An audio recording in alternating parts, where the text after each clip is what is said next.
श्लाघ्या चक्षुरुन्मीलितं तस्मै श्रीगुरुवे नमः। श्री चैतन्य मनोभीष्टं स्थापितं भूतले स्वयं रूपकदा मह्यं ददाति स्वपदान्तिकम्। हे कृष्ण करुणा सिंधु दीनबंधु जगतपते गोपेश गोपिका कांत राधा कांत नमस्तुते। तप्त कांचन गौरांगी श्रीराधे वृंदावनेश्वरी विश्वानुसुत देवी प्रणमामि हरिप्रिये। वांछा कल्पतरुभ्यश्च कृपा सिन्धुभ्यः च पतितानां पावनेभ्यो वैष्णवेभ्यो नमो नमः। श्री कृष्ण चैतन्य प्रभु नित्यानंद श्री अद्वैत गदाधर श्रीवासादि गौर भक्तविंद। हरे कृष्णा कृष्णा कृष्णा हरे हरे, हरे राम राम राम हरे हरे। हरे कृष्णा कृष्णा कृष्णा हरे हरे, हरे राम राम राम हरे हरे। हरे कृष्णा कृष्णा कृष्णा हरे हरे, हरे राम राम राम हरे हरे। हरे कृष्णा। तो एक बार फिर से आप सभी का इस संडे यूथ क्लास में बहुत बहुत स्वागत है। और जैसे कि आप सभी को पता है कि हमारा कंपलसरी जो क्लास है वो भगवद गीता के ऊपर में चल रहा है, और इसे लास्ट संडे ही हमारा भगवद गीता का दूसरा अध्याय कंप्लीट हुआ।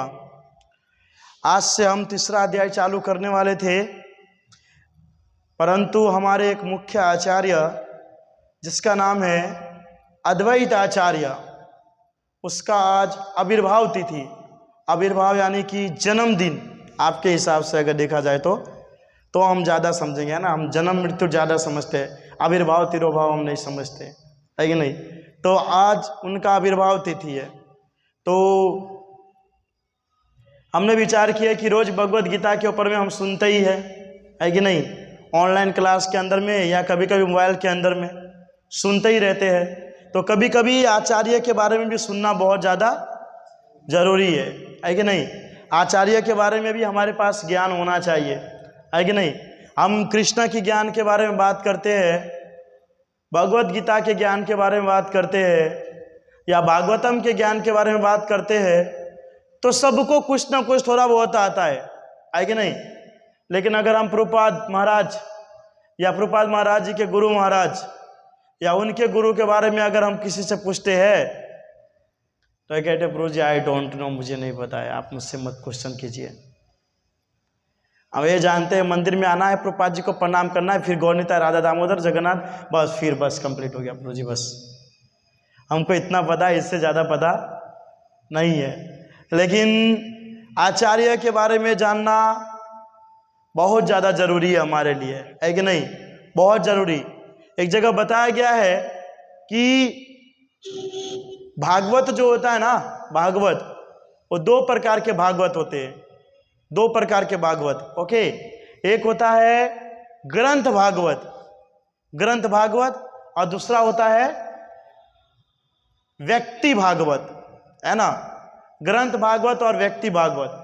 व्यक्ति भागवत के अंदर में हमारे जितने आचार्य होते हैं उन सब के जीवन चरित्र के बारे में बताया जाता है, और ग्रंथ भागवतम के अंदर में कृष्ण के लीलाओं के बारे में बताया जाता है।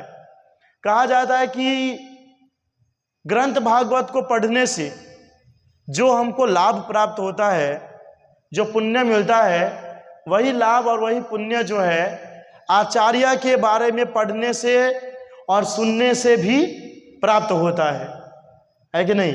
ये जानना बहुत ज़्यादा ज़रूरी है। कई जगह तो आचार्य कोट भी करते हैं हमारे कि भागवत के श्लोक से ज़्यादा इम्पोर्टेंट तो भक्तों का जीवन चरित्र है। या अगर देखा जाए तो नरोत्तम दास ठाकुर और भक्ति विनोद ठाकुर के भजन को निकाल लीजिए, भागवत के श्लोक से भी एकदम हाई लेवल, क्योंकि एक लाइन के अंदर में इतना कुछ बताया गया है ना, इतना कुछ। लेकिन क्या है कि जब वो हम सुनेंगे और समझने का प्रयास करेंगे तो जाकर के पता चलेगा, है कि नहीं। ये सब चीज़ हमारे लिए नए होते हैं, लेकिन भक्ति के अंदर में भक्त जब 2 साल 3 साल बीत जाता है तो उनको ये सब चीज़ के बारे में जानकारी रहती है। कई बार हम देखते हैं भक्त 5-5 साल 10-10 साल भी भक्ति में रहने के बावजूद भी उस संस्था के किसी भी आचार्य के बारे में कोई भी प्रकार का नॉलेज नहीं रहता, कोई ज्ञान नहीं रहता है। उनको कुछ नहीं पता। एक भक्त था, वो 5 साल से मंदिर आता था, 5 साल से वो मंदिर आता था। और एक दिन मुझे पूछ रहा था, क्वेश्चन किया, बोला प्रभु जी, मैं बाहर बैठा था बाकड़ा पे, तो बोला प्रभु जी मेरा एक प्रश्न है। मैंने कहा प्रभु पूछिए, बोलिए क्या प्रश्न है। बोला नहीं प्रभु, मंदिर के अंदर में चलिए फिर मैं आपको बताऊंगा। बोला प्रभु आप यहीं पे बताए ना क्या प्रश्न है, मंदिर में जाने की क्या जरूरत है। नहीं, आप मंदिर में चलिए तब बताऊंगा। बोला ठीक है, आपकी इच्छा है, मंदिर में जा करके ही अगर आप प्रश्न पूछना चाहते हैं तो मंदिर के अंदर में चलिए। तो मंदिर के अंदर में आया और गौर निताई की तरफ वो उंगली दिखाया। बोला प्रभु जी, ये जो 2 जन हाथ ऊपर करके खड़े हैं ना, सरेंडर करके, ये दोनों कौन है। कितने साल से आ रहे थे मंदिर? 5 साल से। पूछ रहे जो दोनों हाथ ऊपर करके रखा रहे वो कौन है। अब मैंने बोला गौर निताई, तब भी उसको नहीं पता चला ये गौर निताई कौन है। फिर बताना पड़ा कि गौर निताई ही कृष्ण बलराम है कि नहीं। तो विचार कीजिए, और कई सारे भक्तों को हमारे चैतन्य महाप्रभु के बारे में ही नहीं पता है। चैतन्य महाप्रभु को भी कोई नहीं जानता है। भक्त की बात कर रहा हूं, बाहर के लोगों की बात तो बहुत दूर की बात है, भक्त की बात कर रहा हूं। भक्त भी है जो चैतन्य महाप्रभु को नहीं जानते। पूछेंगे ना चैतन्य महाप्रभु कौन थे, वो नहीं पता। या कोई इंटेलिजेंट व्यक्ति होगा, बोलेगा हाँ वो जो गौर है ना वही चैतन्य महाप्रभु है प्रभु जी। क्योंकि जब भी हम क्लास सुनते हैं तो भगवत गीता भागवतम के ऊपर में क्लास सुनते हैं, चैतन्य चरितामृत के ऊपर में कभी क्लास हम नहीं सुनते। जो इस्कॉन के डिवोटी है, जो इस्कॉन में लंबे समय से आ रहा है, उनको पता होगा कि चैतन्य चरितामृत करके भी हमारी पुस्तक है जिसके 9 विभाग है, जिसमें चैतन्य महाप्रभु का पूरा जीवन चरित्र और उनके पूरे पार्षदों के बारे में बताया गया है एकदम विस्तार से। कहने का अर्थ यही है कि भगवान द्वापर युग के अंदर में जिन भक्तों के साथ इस संसार में आकर के लीला विहार किए थे, वही सब भक्त जो है आगे जाकर के, जो अभी कलयुग है, आज से 550 वर्ष पहले, वही सब भक्त जो है चैतन्य महाप्रभु के पार्षद बन करके आए। वही सभी के सभी भक्त सेम टू सेम, लेकिन क्या है, नाम चेंज हो जाता है। जैसे अभी हम इंसान हैं, अगले जन्म में अच्छे काम किए होंगे तो गधे बनेंगे, है कि नहीं, है वही। लेकिन अगला जन्म गधा तो हम अपने आप को बोलेंगे नहीं, जो भी मिलता होगा, है कि नहीं, वो बनेंगे। तो उसी प्रकार जो द्वापर युग के अंदर में जितने भी भगवान के लीला विहार करने के लिए जितने भी भक्त आए थे, जो भी देवी देवता आए थे, वो सभी जो है चैतन्य महाप्रभु जब आते हैं तो उनके साथ लीला विहार करने के लिए अलग नाम से अलग रूप लेकर के यहाँ पर प्रकट होते हैं, है ना। और चैतन्य चरितामृत जो है वो इस्कॉन के भक्तों को जानना बहुत ज्यादा जरूरी है। हम बहुत बार देखे कि जब इस्कॉन के डिवोटी को चैतन्य चरितामृत के ऊपर में क्लास सुनना होता है या कहीं पे क्लास चलता है तो उसको उसके अंदर में इंटरेस्ट नहीं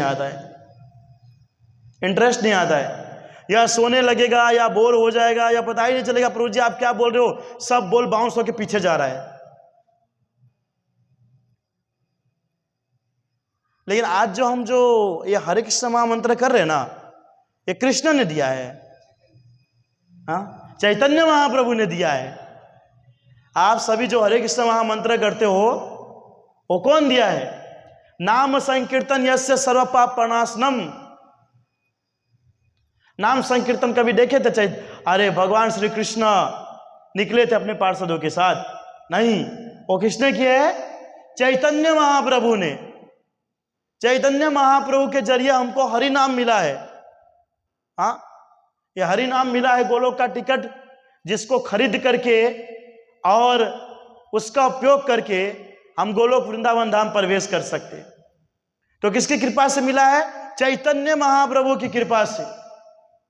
तो चैतन्य महाप्रभु और उनके पार्षद के बारे में जानना और समझना बहुत ज्यादा जरूरी है, बहुत जरूरी है। जिन्होंने हमको इस धाम से निकालने के लिए, धाम बोलेंगे ना, भौतिक धाम। यहां से निकलने के लिए हमको इतना बड़ा महामंत्र दिया है कि खाली इस नाम का चैंटिंग करके आप भगवत धाम आसानी से जा सकते हैं। भगवान के नाम के अंदर में जितना पावर है ना, उतना कृष्ण के अंदर में नहीं है। समझ रहे हैं? भगवान के नाम के अंदर में जितना पावर है उतना उनके अंदर नहीं होता है। कई बार हम देखते हैं ना, बोलते हैं कि अरे क्या बोलेगा, वो डॉन भाई है, डॉन भाई है, डॉन भाई है, डॉन भाई है, बहुत नाम सुनेगा, बाप रे बाप डॉन भाई है, और जा करके देखते हैं तो एकदम लकड़ी जैसा रहता है। और व्यक्ति जिसको डॉन भाई कह रहे हो एकदम लकड़ी जैसा लगेगा, लेकिन उसका नाम इतना रहेगा, बाप रे डॉन भाई, ऐसे डर जाएगा, है कि नहीं, नाम के अंदर में। उसी प्रकार कृष्ण के अंदर में इतना कुछ नहीं है जितना उनके नाम के अंदर में है। हाँ? राजा परीक्षित को जब श्राप मिला था कि 7 दिन के अंदर में आपकी मृत्यु हो जाएगी, तो आप विचार कीजिए, डायरेक्ट कृष्ण के पास नहीं जा सकते थे। अस्त्र शस्त्र का ज्ञान किससे लिए थे? कृष्ण से ही लिए थे ना। उन्होंने डायरेक्ट जा सकते थे कि नहीं? और उन्होंने क्या किया? उनका नाम लिया, उनके नाम का कथा श्रवण करने के लिए गए। किसके पास? सुखदेव गोस्वामी के पास। क्यों? क्योंकि नाम के अंदर में जो पावर है वो कृष्ण के अंदर में नहीं पाया जाता है कि नहीं? इसलिए भगवान के तरफ, भगवान से बड़ा भगवान का नाम है, और वो नाम हमको किसने दिया है? चैतन्य महाप्रभु ने। इसलिए उनको जानना बहुत ज्यादा जरूरी है। श्रीमद् भागवतम के 11 कैंटो के अंदर में बताया जाता है, महाराज निमि का नाम सुने आप? महाराज निमि का दूसरा नाम यह है, सीता माता के पिता का क्या नाम था? जनक महाराज जी को ही निमि बताया जाता है। तो उन्होंने एक यज्ञ किए थे, और यज्ञ के अंदर में सभी जितने भी बड़े बड़े पुरोहित थे उन सबको बुलाया था, और वहां से राजा ऋषभ देव के पुत्र भी आए थे। राजा ऋषभ देव को जानते हैं? ऋषभ देव किसके अवतार है? भगवान के ही अवतार है। राजा ऋषभ देव के पुत्र आए थे। उनके कितने पुत्र थे राजा ऋषभ देव के? 100 पुत्र थे, जिसमें एक भरत भी थे और 9 योगेंद्र, है कि नहीं? 9 योगेंद्र ऋषि, वो भी उनके ही पुत्र थे। तो वो सभी के सभी आए। योगेंद्र जो ऋषि, उनके जो पुत्र थे 9, वो सभी के सभी आए, और उनमें से जो सबसे छोटे थे उनसे जो है महाराज निमि ने एक प्रश्न किया। महाराज निमि ने उनसे प्रश्न किया कि आप मुझे बताइए कि भगवान जो है सत्युग के अंदर में श्वेत रंग लेकर के प्रकट होते हैं, है कि नहीं?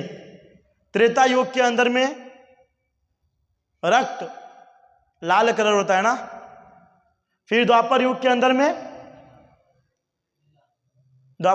में श्याम वर्ण, और कलयुग के अंदर में गोल्डन, है कि नहीं, येलो कलर। तो बोलते हैं कि जितने भी अवतार लेकर के आते हैं भगवान, उन सभी के अंदर में अपने अपने अस्त्र और शस्त्र लेकर के आते हैं। लेकिन जब कलयुग के अंदर में, है कि नहीं, जो गोल्डन अवतार है, वो जो भगवान अवतार लेते हैं, तो अवतार किस लिए लेते हैं, किस कारण से लेते हैं, और वो अपने साथ अस्त्र शस्त्र में क्या रखते हैं? आप देखे होंगे भगवान जो है जब भी प्रकट होते हैं अपने शस्त्र को लेकर के ही आते हैं। अब परशुराम जी को देख लेंगे तो लेकर के घूमते हैं, है कि नहीं? भगवान के जितने नरसिंह अवतार में तो भगवान का नख ही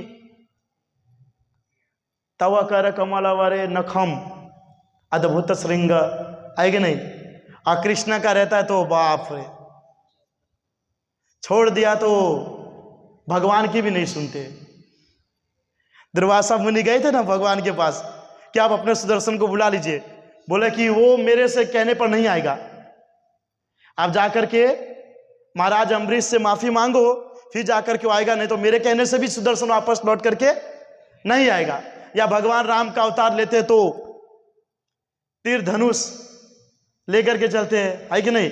तो भगवान जो भी अवतार, जितने भी अवतार लेते हैं, उसके अंदर में कोई ना कोई प्रकार का उनके साथ शस्त्र रहता ही है। इसलिए कभी कभी राधा रानी के साथ झगड़ा लड़ाई भी हो जाता है कि जब भी कोई अवतार लेते हैं तो उसके अंदर मारना काटना पिटना यही चलता रहता है।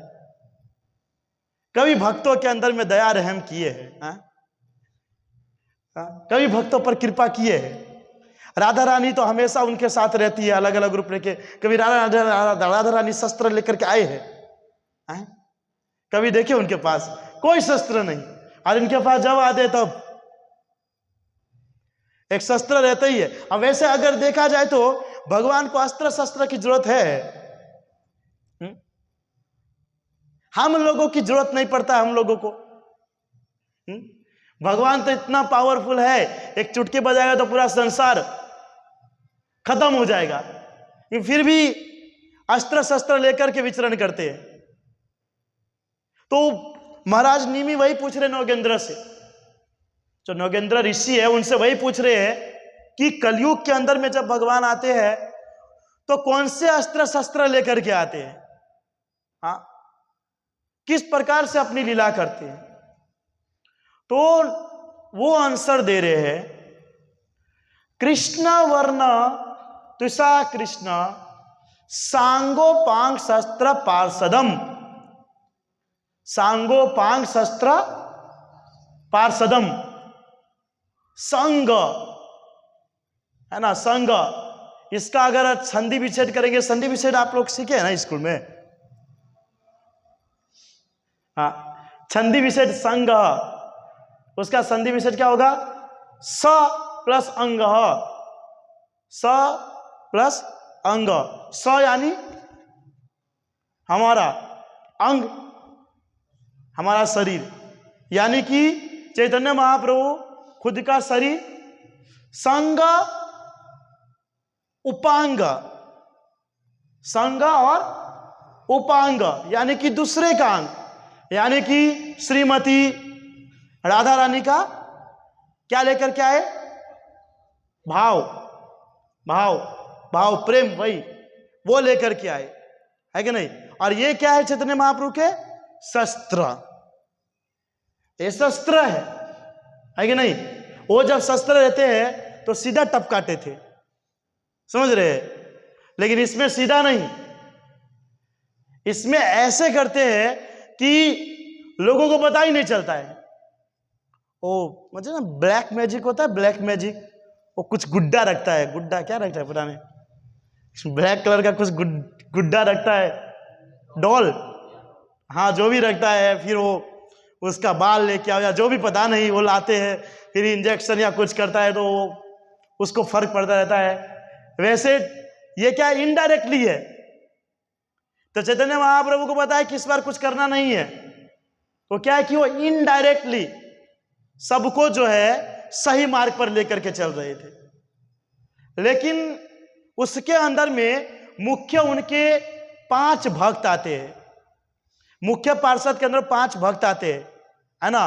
कौन सा है वो, जय श्री कृष्ण चैतन्य प्रभु नित्यानंद श्री अद्वैत गदाधर श्रीवासादि गौर भक्ता वृंद। तो पहला कौन है, चैतन्य महाप्रभु, ओके, फिर नित्यानंद प्रभु, फिर श्री अद्वैत अद्वैताचार्य, फिर गदाधर, और 5वां श्रीवास पंडित। ओके, ये 5।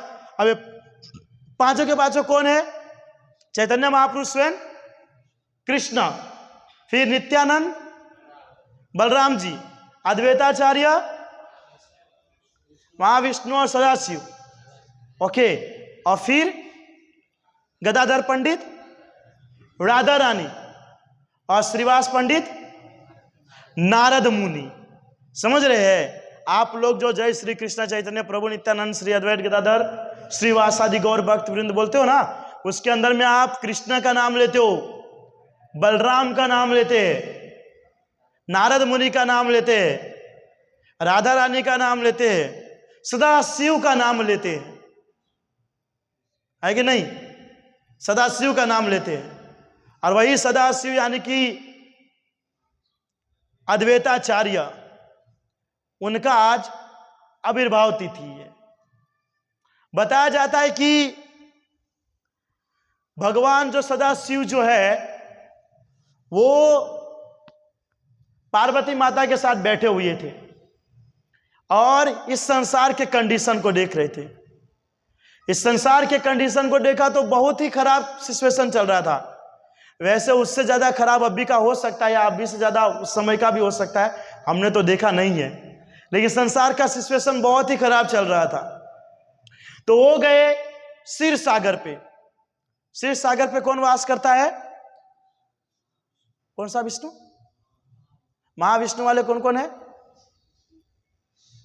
अब देखिए 2-3 लोग ने बोल दिया, अब हाथ ऊपर नहीं कर रहे खड़ा। आप खुद ही विश्राम करते हैं क्षीर सागर पर। हाँ हाँ, शिरोदक्षा विष्णु। अच्छा, शिरोदक्षा विष्णु वाला कौन कौन है? हाथ ऊपर खड़े। हाँ, ये 4-5, मतलब एक एक को देख देख के एक एक जन खड़ा कर रहे हैं। महाविष्णु वाला और गर्भोदक्षा विष्णु वाला अल्पेश प्रभु है, और जो हम खुद ही विष्णु है वो वाला। अगर जो तीनों में से कोई नहीं बोला तो वो खुद ही वाला विष्णु होंगे ना। जो तीनों में से किसी में हाथ ऊपर नहीं कर रहे, रियल में क्षीर सागर पर शिरोदक्षाय विष्णु वास करते हैं। ओके, कारण सागर पर कारणोदक्षाय विष्णु यानी कि महाविष्णु, और गर्भोदक सागर पर गर्भोदक्षाय विष्णु वास करते हैं। तीनों विष्णु का अलग अलग स्थान है कि नहीं? तीनों विष्णु पर तीनों का अलग अलग स्थान है। व्यक्ति जो है, हमारा तो लेवल बहुत कम, व्यक्ति कहां बुरा हो, देवता जो है कम से कम क्षीर सागर तक जा सकते हैं, क्षीर सागर से ऊपर नहीं जा सकते। क्षीर सागर के ऊपर नहीं जाते। क्षीर सागर के बाद गर्भोदक सागर है और उसके बाद कारणोदक सागर है। कारणोदक सागर ऐसी सागर है, उसके उस किनारे स्पिरिचुअलिटी है और इस किनारे मटेरियल है, भौतिक है, और ऊपर आध्यात्मिक है। और बीच में हम लोग पढ़े थे, जो अभी करताल मृदंग बजा करके वापस जाने की तैयारी कर रहे हैं, ठीक है, और इंटेलिजेंट व्यक्ति भाग गए थे। तो ये 3 सागर पर तीनों विष्णु वास करते हैं। तो जो सदाशिव है वो क्षीर सागर पर गए, क्योंकि वो और आगे नहीं जा सकते, क्योंकि भगवान से डायरेक्ट कनेक्शन एक ही व्यक्ति का है जो आ सकता है और जा सकता है। कौन है? तमें है राधा रानी। तो ये, अरे वो तो वही वास करते हैं ना, क्योंकि वो अप डाउन करते हैं। कौन? हाँ, नारद मुनि परफेक्ट है। नारद मुनि एकमात्र ऐसे पार्षद है, मैंने तो लाइक क्या हुए हम। नारद मुनि एकमात्र ऐसा वाला। राधा रानी किसने बोला था वैसे? ठीक है ब्रो, कोई बात नहीं, होता है। नारद मुनि ऐसे पार्षद है या ऐसे देवता है जो गोलोक धाम भी जा सकते हैं, कोई भी जगह भी जा सकता है, उनको कोई प्रकार का रोक टोक नहीं है। उनके शत्रु जो होते हैं ना, बड़े बड़े राक्षस, वो भी मित्र होते हैं। बड़े बड़े राक्षस के पास भी नारद मुनि जाएंगे ना तो राक्षस भी दंडवत करते है कि नहीं? क्योंकि राक्षस को भी ऐसा लगता है कि नारद मुनि देवता के अंदर में क्या बातचीत चल रहा है हमको आकर के बताते हैं, और देवता को ऐसा लगता है कि राक्षस लोग की क्या बातचीत चल रहा है वो हमको बताते हैं। तो नारद मुनि कहीं भी जा सकते है कि नहीं, लेकिन उनके अलावा और कोई जो है भगवान से डायरेक्ट संपर्क नहीं कर सकता, कोई भी नहीं, क्योंकि भगवान हर समय नित्य लीला में प्रविष्ट रहते हैं अपने गोप सखा गोपियों के साथ गोलोक वृंदावन धाम के अंदर में। तो क्षीर सागर पर गए सदाशिव, और क्षीर सागर पर जाकर के उन्होंने प्रार्थना करना चालू किया, साधना करना चालू किया, और उसके बाद भगवान ने उनकी प्रार्थना को सुने। और भगवान डायरेक्ट दर्शन नहीं दिए उनको, उनके मन के अंदर में आकर के। जिस प्रकार पृथ्वी माता ने देखा पृथ्वी के अंदर में बहुत खराब कंडीशन चल रहा है, तो किसका रूप लेके गई थी? गाय का रूप लेकर के, है ना। गाय का रूप लेकर के ब्रह्मा जी के पास गया। ब्रह्मा जी सभी देवताओं को लेकर के क्षीर सागर पे गए थे। वहां भी ब्रह्मा जी को डायरेक्ट दर्शन नहीं दिए थे, वहां भी उनके मन के अंदर में भगवान आया और उनको बताया। उसी प्रकार यहां पर भी शिव जी जो सदा शिव है, उनके मन के अंदर में आकर के बताया उनको कि आप जो है महाविष्णु, महाविष्णु और सदाशिव आप तो खुद है, तो दोनों का मिलित स्वरूप लेकर के आप अद्वैताचार्य बनकर के नीचे पृथ्वी लोक पर जाइए। तो सदाशिव प्रश्न कर सकते हैं कि प्रभु मैं खुद भी तो अद्वैताचार्य बन करके जा सकता हूं ना, उसके अंदर महाविष्णु को ज्वाइन करने की क्या जरूरत है। वैसे देखा जाता है कि जब ब्रह्मांड की रचना होती है तो श्रीमद् भागवतम का 2nd या 3rd कैंटो उसके अंदर बताया जाता है, जब ब्रह्मांड की रचना होती है तो जो महाविष्णु होती है, महाविष्णु उनके रोम से अनेक ब्रह्मांड बाहर निकलते हैं, अनेक ब्रह्मांड, और जिस जिस ब्रह्मांड के अंदर महाविष्णु प्रविष्ट होते हैं ना, उस सभी ब्रह्मांड के अंदर में सदाशिव भी जाते हैं, सदाशिव। तो उनका प्रश्न हो सकता है कि मैं अकेले भी तो ले सकता हूं ना, है कि नहीं। तो भगवान कहते हैं कि आप टेंशन मत लीजिए, मैं भी 2 स्वरूप लेकर के एक बन के आऊंगा नीचे, 2 स्वरूप को मिलाकर के नीचे एक बन के आऊंगा, इसलिए आपको भी वही कार्य करना है कि नहीं। तो सदाशिव और महाविष्णु का स्वरूप लेकर के आदेश मिलता है भगवान के जरिए कि आपको नीचे जाना है इस पृथ्वी लोक के अंदर में। क्योंकि हम देखते हैं कि जब भी पृथ्वी लोक के अंदर में ज्यादा बुराई की मात्रा, ज्यादा अधर्म फैलने लगता है, तो भगवान जो है पहले अपने पार्षदों को भेजते हैं, पार्षदों को भेजते हैं। आप देखिए ना, पहले के युद्ध के अंदर, महाभारत का युद्ध है या रामायण के अंदर में, तो डायरेक्ट नहीं जाते थे, रावण डायरेक्ट नहीं जाते हैं, भगवान राम से डायरेक्ट नहीं जाया करते थे, उनके एकदम होते एक सेनापति, है कि नहीं, स्पेशल, और वहां की बात वहां बताएंगे और वहां की बात वो वहां बताएंगे, स्पेशल होते। राजा तुरंत नहीं जाते। चेस खेलते, चेस है ना, चेस के अंदर में सैनिक आगे रहता है, पहले सैनिक जाता है, फिर लास्ट में जाकर के राजा का नंबर आता है। नहीं तो बेचारा अगर राजा ही चला गया तो सैनिक तो कोई काम ही का नहीं हुआ, है कि नहीं। अगर राजा ही हार गया तो सैनिक कोई काम का नहीं था। जैसे कृष्ण तो कभी हारने वाला नहीं है कि नहीं। तो कहा जाता है कि भगवान से उनको आदेश मिल गया कि अब अद्वैताचार्य आपका नाम रहेगा और आपको नीचे जाकर के आविर्भाव होना है। तो कहा जाता है कि अद्वैताचार्य के जो माता पिता थे वो पहले से इस पृथ्वी पर आ चुके थे। अब देखिए, माता पिता आएगा तभी पुत्र आएगा ना। कोई कोई बोलेगा नहीं नहीं प्रभु जी, पहले पुत्र आएगा फिर माता पिता आएगा, तो ये पॉसिबल नहीं है कि नहीं। क्योंकि भगवान के कई सारे ऐसा अवतार है कि माता ही पिता नहीं और पुत्र आ गए। अब नरसिंह अवतार देख लीजिए, बताइए तो उनके माता पिता का नाम, या मत्स्य अवतार ले लीजिए, उनके माता पिता का नाम बताया। कश्यप अवतार ले लीजिए या वराह अवतार ले लीजिए, उनके माता पिता का कुछ नाम नहीं, पुत्र आ गए हैं। पर तो भगवान की लीला जो है वो हमारी समझ के बहुत बाहर होती है कि नहीं। तो पहले माता पिता आते हैं, है कि नहीं। तो कहा जाता है कि उनके अद्वैताचार्य जो थे, उनके पिता का नाम था कुबेर मिश्र। क्या नाम था? कुबेर मिश्र। और माता का नाम नाभा देवी। ओके, नाभा देवी, और पिता का नाम था कुबेर मिश्र। तो ये दोनों बहुत बड़े भक्त थे, ये बहुत बड़े भक्त थे भगवान के, हमेशा भक्ति साधना में लीन रहा करते थे।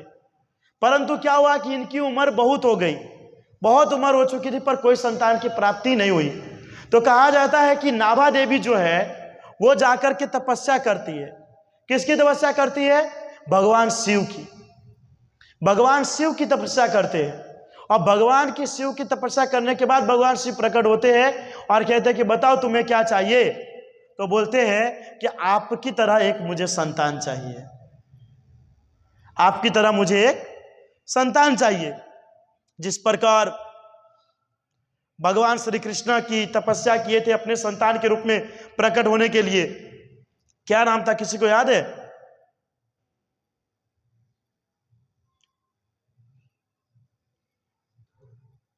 ध्रुव महाराज।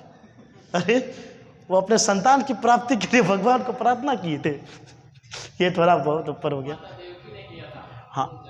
हाँ, वही तो मैं बोल रहा हूं कि वो जो जन्म था उसमें क्या नाम था? हाँ, सुतपा और प्रश्नी, सुतपा और प्रश्नी, है कि नहीं? सुतपा देवकी नहीं, प्रश्नी जो है वो देवकी है और सुतपा जो है वो वासुदेव। तो ये उनका पहले का जन्म था। उस समय उन्होंने श्री कृष्ण की तपस्या किए थे और बोला था कि आपकी तरह संतान चाहिए। तो भगवान जो है अलग अलग 3 बार उन्होंने आशीर्वाद दे दिया था, तो 3 जन्म लिए थे उनके पास से, है ना। उसी प्रकार यहाँ पर भी शिव जी से उन्होंने प्रार्थना की, बोला कि आपकी तरह ही संतान चाहिए। तो फिर शिव जी को भी ऐसा लगा जैसे कृष्ण को लगा था। कृष्ण को लगा कि मेरी तरह तो कोई बन नहीं सकता इस संसार के अंदर में, यानी साक्षात रूप में मुझे ही आना पड़ेगा, ध्रुव महाराज को नहीं। तो फिर क्या हुआ कि इसमें भी शिव जी भी यही विचार किए और वो अद्वैताचार्य के रूप में इस संसार के अंदर में प्रकट हुए उनके माता के गर्भ से। तो कहा जाता है कि उसका बचपन का नाम कमलाक्ष था, कमलाक्ष, है ना, कमलाक्ष नाम था उनके बचपन का नाम। और ये बहुत ही बड़े विद्वान पंडित थे, उनको वेद शास्त्र सबका नॉलेज था बचपन से। आप देखिए जो स्वयं शिव जी और महाविष्णु का स्वरूप हो, अतः उनको वेद शास्त्र पढ़ने की जरूरत है? हाँ, स्कूल में जाकर के A for apple, B for ball और सी फॉर कैट, वो सर को ही पढ़ा देगा, A for apple, B for ball और सी फॉर कैट, है कि नहीं? तो पहले से ही सब कुछ पढ़ करके सब कुछ समझ करके प्रकट हुए थे यहाँ पर, और उनके माता पिता बहुत खुश हुए थे। और पहले से ही इनके अंदर में बहुत सारे, मतलब क्या बोलते हैं कि प्रभावशाली थे। प्रभावशाली यानी कि ऐसा तेज कि अगर जहां पर भी जाते थे ना, उनको देख करके ही व्यक्ति जो है भगवान के भक्ति के अंदर में लीन हो जाया करते थे, इतना तेज उनके अंदर में। आज हम सभी जो है कितना प्रचार करते हैं लोगों को भक्ति के अंदर में लाने के लिए, लेकिन एक भी भक्त बन पाता है? उल्टा हम ही उनके जैसे बन जाते हैं। हम ही उनके जैसे बन जाते हैं। क्यों? क्योंकि वो जो तेज भक्ति में आने के बाद होना चाहिए, वो तेज हमारे ऊपर दिखता नहीं है। हमेशा देखोगे तो भक्त भी जो हमेशा रहेगा ना, ऐसे ही बार वाएगा हुए मोड़ा ऊपर है हमारा। दुनिया भर का दुख तकलीफ जो है, लगता है कि जब कृष्ण की भक्ति आराधना साधना करता है ना, तभी भगवान डाल देता है। अरे खुश ही नहीं रहते, खुश ही नहीं दिखते, हमेशा जब देखो जब टेंशन में, टेंशन में है?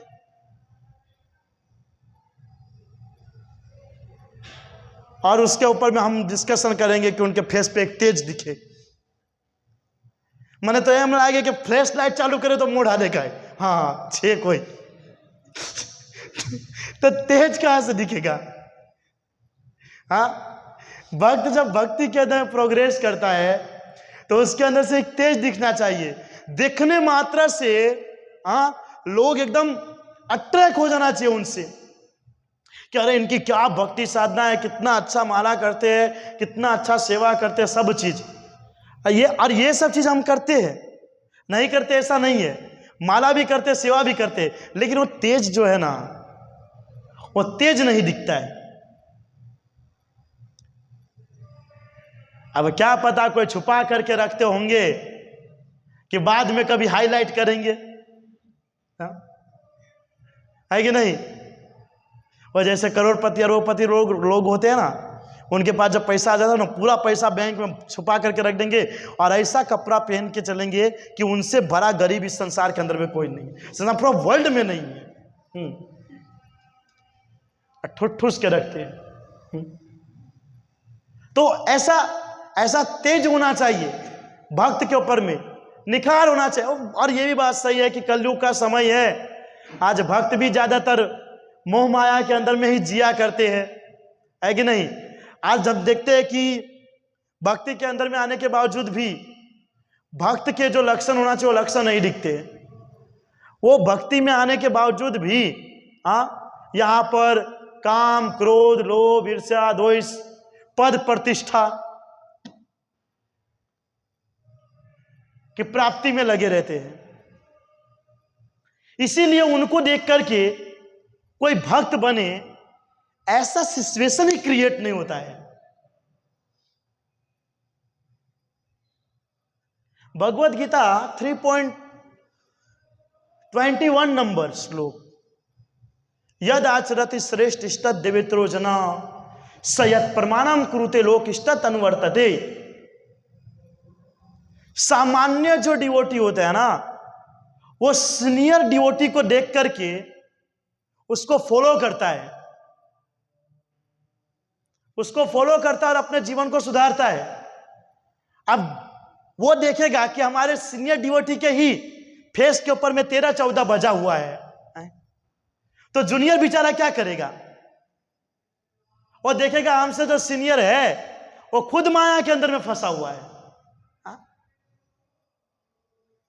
देखेंगे कभी ना हरि नाम कर ले रहा होगा, ना कोई आरती के अंदर में दिखेंगे, ना कोई क्लास के अंदर में देखेंगे, खाली वहीवट, खाली वहीवट, आम टेम फलाना डिगलाना, ये वो ये सब चीज।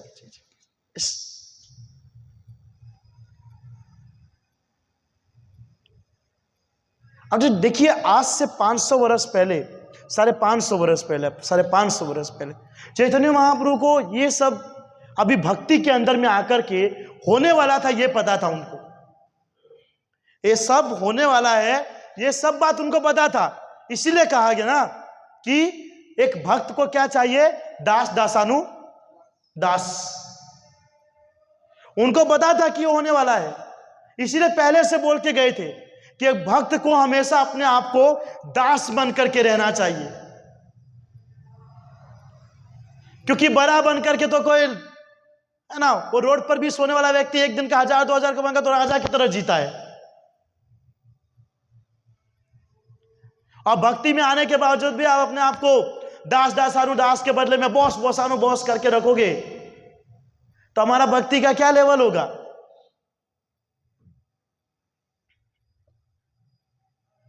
इसीलिए आज भक्ति के अंदर में हम देखते हैं ना भक्त टिकते हैं, ना जूनियर भक्त टिकते हैं, और सीनियर तो कहां जाते पता ही नहीं चलता, लुप्त ही हो जाते कुछ समय के बाद। भक्ति करना इतना कठिन भी नहीं है, समझ रहे हैं? इतना कठिन भी नहीं है, आसानी से किया जा सकता है। क्यों? क्योंकि भक्त को यह पता है कि भक्ति में आने के बाद हमको कौन से चीज से दूर रहना है। समझ रहे हैं? कठिन क्यों नहीं है? क्योंकि भक्तों को पता है कि भक्ति में आने के बाद हमको कौन से चीज से दूर रहना है। लेकिन भक्ति में आ गया और वो चीज पता होने के बावजूद भी वही चीज को आओ मेरे पास आओ। और रील देखे तो माया के साथ एक छोटी लड़की थी माया, और एक लड़का था डिवोटी, माया के साथ खेल रहा था, धड़ाधड़ थप्पड़ मार दिए खींच करके। वो वोडाफोन का आता था, वो क्या आता, वो हंसी वाला आता है, उसके अंदर में कार्टून क्या आता पता नहीं, वो उसको देख देख के हंसता रहता है। डिवोटी माया को देख देख के हंसता रहता है कि मैं तो भक्ति के लेवल पे पहुंच गया। एक ही बार ने उसने खा लिया उसको, खत्म, फिनिश। तो क्या है कि जितना ऊपर चलते जाओगे ना उतना भक्ति के अंदर में डाउन होते जाएंगे, है कि नहीं? सर्वश्रेष्ठ एकदम नीचे बन करके रहे। और भक्ति अगर हम करें ना तो थोड़ा तो हाईलाइट होना चाहिए, थोड़ा तो होना चाहिए, इतना तो होना चाहिए कि आप संडे जब नीचे उतर तो प्रभु जी क्लास में आइए, तो प्रभु जी हाँ प्रभु जी चलिए चलते हैं।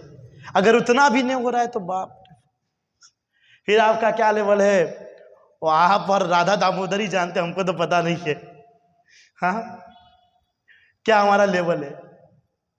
तो इतना तेज था अद्वैताचार्य के मस्तक के ऊपर में, के फेस के ऊपर में, कि लोग देख करके भक्त बन जाते थे, भक्त बन जाते थे और उनके गुरु के बहुत प्रिय थे। अब प्रिय क्यों नहीं होंगे? इतना अच्छा अगर भक्त, हाँ वो भी किसी का गुरु का शिष्य हो तो क्यों प्रसन्न होंगे? जैसे कृष्णा किनके शिष्य थे? उनके गुरु कौन थे कृष्णा के? संदीपनी मुनि। तो संदीपनी मुनि कितने प्रसन्न थे? उनके पुत्र को लौटा दिए थे ना भगवान, दक्षिणा के रूप में। तो उसी प्रकार ये भी बहुत प्रसन्न थे और धीमे धीमे धीमे धीमे धीमे कहते हैं अद्वैताचार्य जी बहुत बड़े हुए और इस संसार के सिचुएशन को देखने लगे और आगे जाकर के उनके सबसे पहले मित्र बने अद्वैताचार्य जी के हरिदास ठाकुर। सबसे पहले मित्र क्या बोलते, लंगोटिया यार, हाँ, best friend for ever. Band पहना था इसको, फ्रेंडशिप बैंड। तो पहले मित्र बने और हरिदास ठाकुर, और कहते हैं हरिदास ठाकुर के साथ दिन भर वो भजन भक्ति साधना में लगे रहते थे, क्योंकि हरिदास ठाकुर जो है वो मुस्लिम परिवार से थे, लेकिन उनके बावजूद भी वो दिन के कितना चैंटिंग करते थे, 3 लाख नाम जप करते थे। और हम सब ब्रह्म मध्व गौड़ीय संप्रदाय में है तैयो दिन के 1 लाख, हाँ 40,000, 26,000, 27,000, अच्छा 16 माला 27,000 करते हैं, चलो 27,000 तो कर रहे हैं।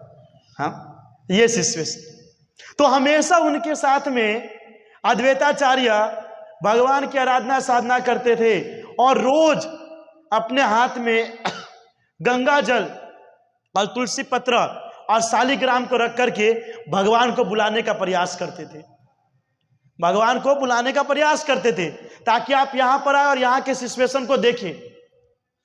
और रोज क्या करते, पूजा करने के बाद उस शालिग्राम के साथ में जो तुलसी पत्ता इकट्ठा होता था रोज का इतने लंबे समय से, कहते कि 50 साल से वो कार्य करते थे, 50 साल से वो कार्य करते आ रहे थे, तो कितना तुलसी इकट्ठा होगा। तो उन सबको क्या करते थे, गंगा नदी में बहा देते थे, गंगा नदी के अंदर में बहा देते थे। तो अब नदी के अंदर में जब हम तुलसी पत्ता या किसी भी वस्तु को डालते हैं तो नदी के अंदर में जिस तरीके से पानी का बहाव होता है वो वस्तु उसी ओर जाएगा, है कि नहीं। अगर इधर से बहाव चल रहा है तो इधर वस्तु जाएगा और इधर से बहाव चल रहा है तो इधर जाएगा। तो हमेशा ये कार्य करते थे। तो एक दिन जो है अद्वैताचार्य बहुत परेशान हो गए, बहुत परेशान, क्योंकि सभी साधु संतों को उस समय के जो बाहर के लोग आए थे, अंग्रेज लोग, परेशान कर रहे थे। अदर धर्म वाले साधु संतों को जीने नहीं दे रहे थे, भक्तों के ऊपर में अत्याचार कर रहे थे। कई बार अभी भी ये सब चीज देखने को मिलता है, जो भक्त होते हैं उनके ऊपर में बहुत कुछ ऐसा होता है कि नहीं। तो भगवान को बुलाने का प्रयास किया, उन्होंने वापस से अपने हाथ के अंदर में गंगा जल, तुलसी पत्रा और शालिग्राम रखे और जोर से भगवान का नाम लिया, जोर से, और इतना जोर से नाम लिया ना पूरे ब्रह्मांड को फाड़ते हुए गोलोक तक आवाज चली गई, गोलोक तक आवाज चला गया, है ना। और फिर जाकर के भगवान को पता चला, अरे मैं तो भूल ही गया था, मुझे भी वहां जाना था। वो कभी कभी कहते हैं ना कोई कोई भक्त कि अगर आप एक बार भी हरि नाम लेते हो ना तो भी आप गोलोक धाम जा सकते हो। वो हरि नाम किस प्रकार का था, इस प्रकार का, अद्वैताचार्य की तरह ऐसा नाम कि पूरे ब्रह्मांड को पार करके भगवान को सुनाई दे। यहाँ आटला समय सोल माड़ा करे अपना तरफ जोता भी नहीं, भगवान हमको देखते भी नहीं होंगे।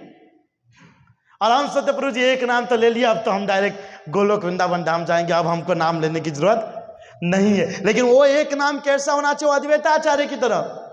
हाँ, एक नाम लिया और डायरेक्ट भगवान के आसन को हिला दिए। और फिर उस समय वो 50 साल के हो चुके थे, याद 50 साल के हो चुके थे। और उसने उस तुलसी पत्र को, गंगा जल को पानी में डाला। अब क्या हुआ कि जब उसको पानी के अंदर में डाला तो वो विपरीत दिशा में जाने लगा। पानी का बहाव इस साइड है और जा इस साइड रहा है, तो एकदम उल्टा होने लगा। ये कैसे हो रहा है, क्या हो रहा है, क्या हो रहा है। तो अद्वैताचार्य क्या किया कि पानी के अंदर में छलांग मार दिया, पानी के अंदर में छलांग मार दिया कि जाता कहां है। अब तैरते हुए उसके पीछे अद्वैताचार्य जा रहे हैं और हरिदास ठाकुर सोचते कि डूब गया तो किनारे किनारे दौड़ रहे हैं।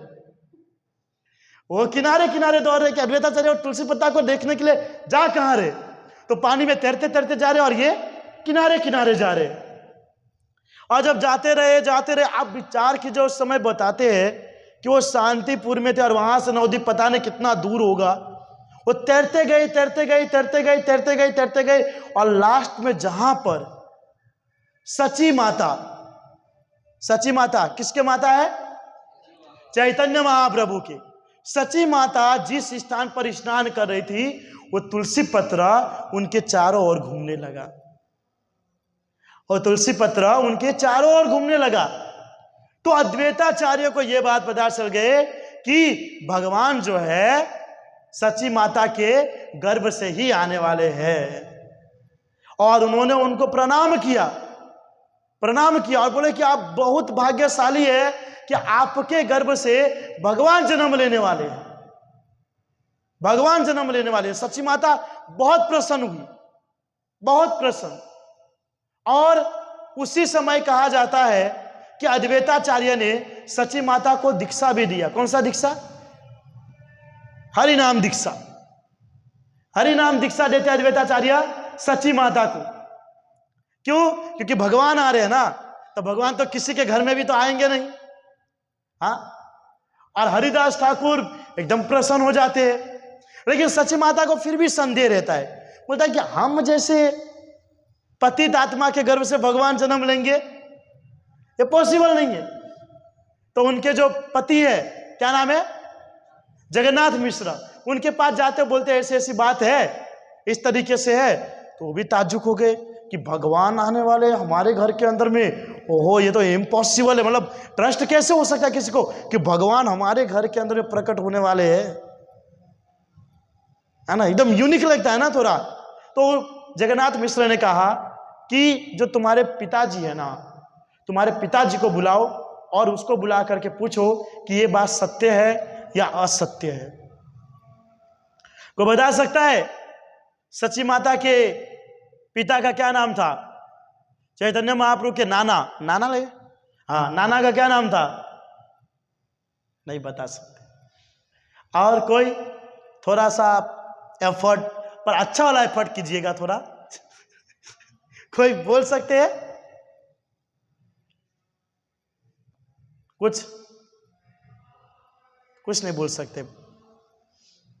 ठीक है, तो कुछ नहीं बोल सकते हैं। तो सची माता के जो पिता है उनका नाम था नीलांबर चक्रवर्ती। क्या नाम था?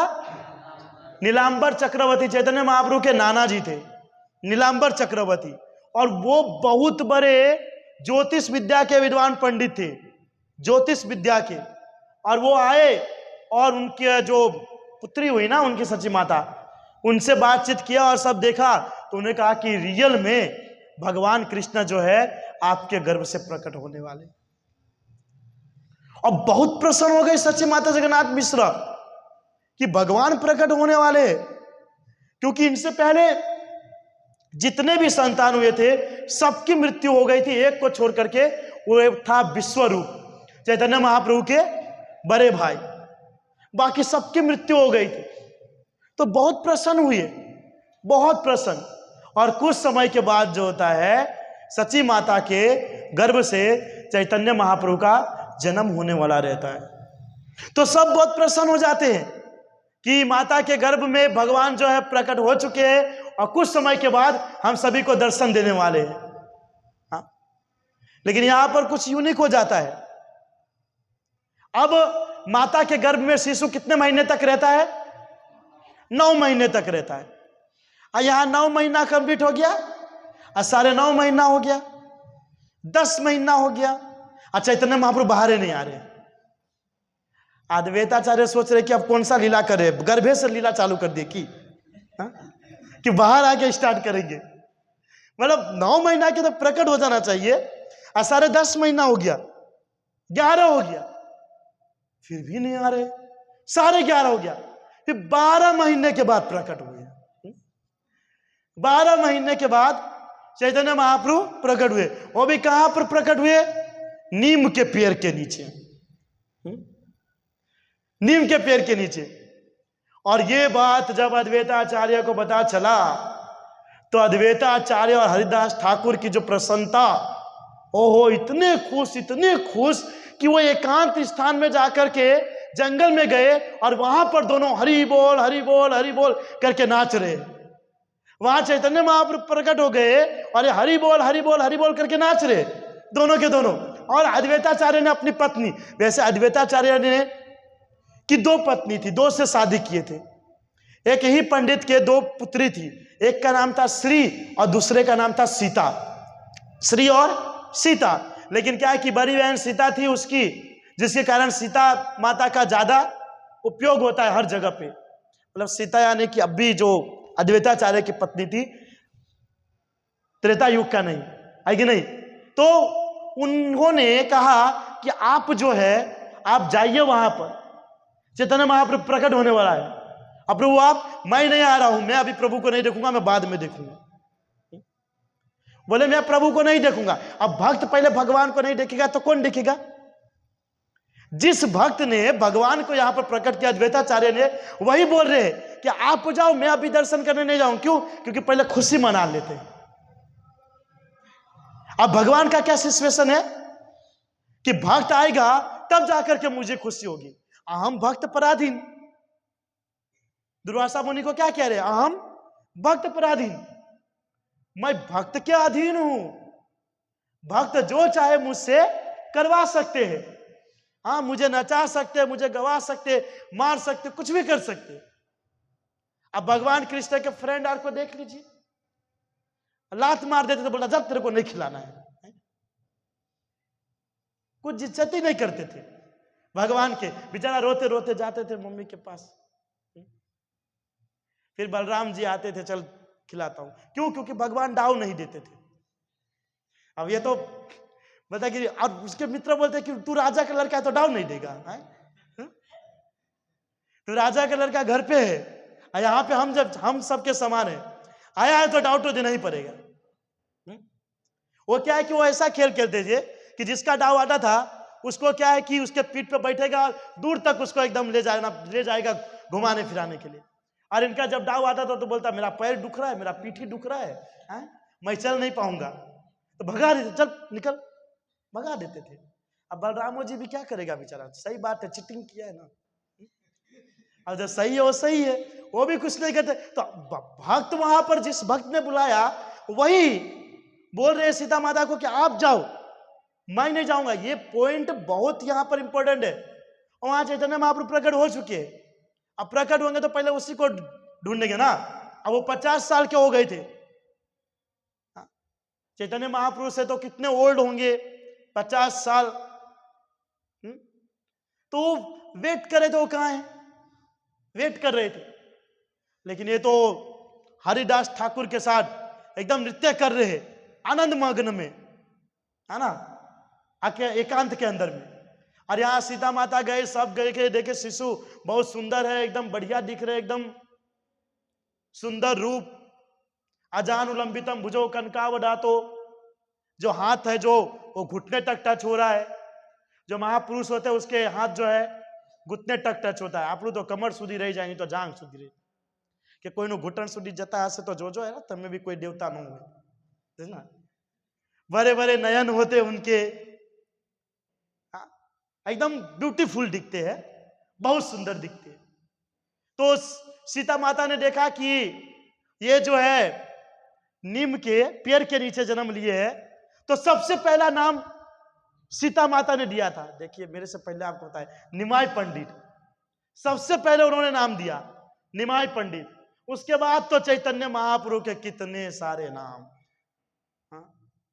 गौरांग बोलते हैं, विशंभर बोलते हैं, कितने सारे नाम दिए। पर सबसे पहले नाम जो है सीता माता ने उनको दिया, क्या?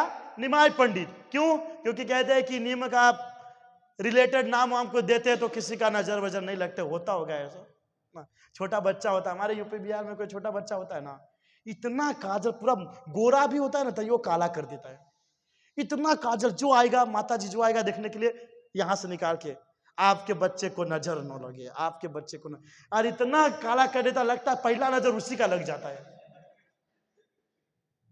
इसलिए आप देखोगे यूपी बिहार में जब होते हैं इतना भयंकर काला रहता है ना? एक तो बचपन से तेल और इतना बहा के शरीर पे मालिश कर करके भयंकर सिचुएशन बना रहे थे। पर वो प्रेम है, वो प्रेम है। तो वैसे यहां पर प्रेम थे।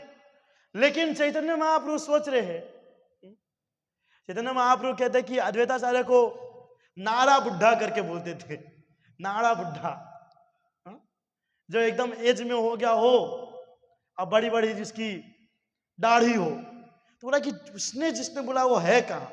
आज चैतन्य महाप्रभु सोच रहे वो कैसे आएगा। अब बच्चा वो तो भगवान है, बोल भी सकते, पर बोल देगा तो कैसे चलेगा।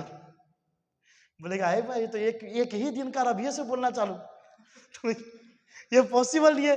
करे तो करे क्या, करे तो करे क्या, कोई ऑप्शन नहीं है। अब बच्चा जैसे जन्म लेता है आप देखोगे रोते ही रहता है, रोते ही रहता है, रोते ही रहता है।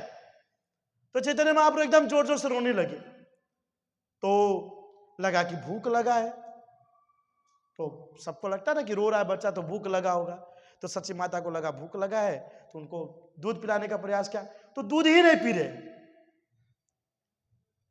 दूध ही नहीं पी रहे। और उनके रोने की एक्टिंग से ऐसा लगता है कि बच्चे को भूख लगा है। अब करे तो करे क्या, सब एकदम टेंशन में हो गया। बच्चा दूध नहीं पिएगा तो कैसे जिएगा, क्या होगा क्या होगा, एकदम टेंशन में हो गए। सब के सब गए अद्वैताचार्य के पास। अब उनको ढूंढेंगे तो ढूंढेंगे कहां, ये नवदीप में और शांतिपुर में। और उस समय तो टेलीफोन नहीं था कि कहां है जी थोड़ा आइए, आइए नहीं, कोई टेलीफोन था नहीं, या लेटरों नहीं था, लेटर लिख करके। और जंगल में कौन टपेला टाप क्या बोलते वो डाकिया जाएगा, हम तो कोई ऑप्शन नहीं। तो फिर सीता देवी जो उनकी पत्नी है ढूंढते ढूंढते ढूंढते ढूंढते ढूंढते पहुंचे वहां पर।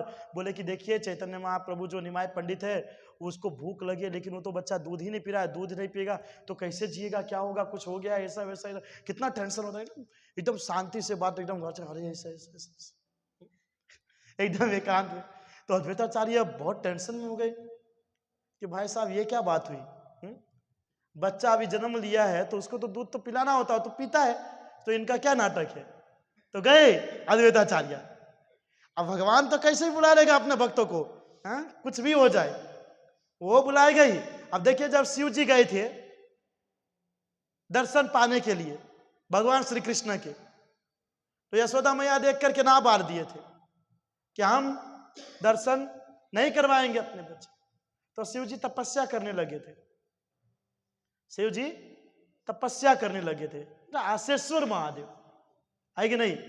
वहां पर फिर जाकर के जो है भगवान का वो दर्शन प्राप्त करते हैं। खुद यशोदा मैया आते हैं और लेकर के जाते हैं दर्शन देने के लिए, उनको करवाने के लिए। तो उसी प्रकार यहाँ पर भी अद्वैताचार्य को जाना पड़ता है ना चाहते हुए, और जाते हैं अद्वैताचार्य और देखते हैं भगवान को। तो आपस में तो सब जानते हैं भाई ये महाविष्णु और कृष्ण, तो आपस में तो जानते ही है, तो अपनी बोलती अपनी भाषा में बात होगा ना, अपनी ही भाषा में बात होगा। तो अंदर अंदर से बात कर रहा है कि प्रभु आप आए हो, मुझे एक बात बताए, आप दूध क्यों नहीं पी रहे हैं, आप दूध क्यों नहीं पी रहे। अरे दूध नहीं पियोगे तो जियोगे नहीं। अब बच्चा दूध नहीं पिएगा तो आपको 56 भोग दिया जाएगा। अब भी आप प्रकट हुए हैं, चैतन्य महाप्रभु को कह रहे हैं। आज चैतन्य महाप्रभु देख करके मुस्कुरा रहे हैं। अब वो सोच रहा होगा मैं इसको समझा रहा और ये हंस रहे हैं, हम उनको समझा रहे हैं और ये हंस रहे हैं। तो फिर अद्वैताचार्य ने कहा एक काम कीजिए, दूध पीना चालू कीजिए, सबको हैरान मत कीजिए। तो चैतन्य महाप्रभु सोच रहे कि चलो जो भी हो तुम आ तो गए ना, तुम आ तो गए।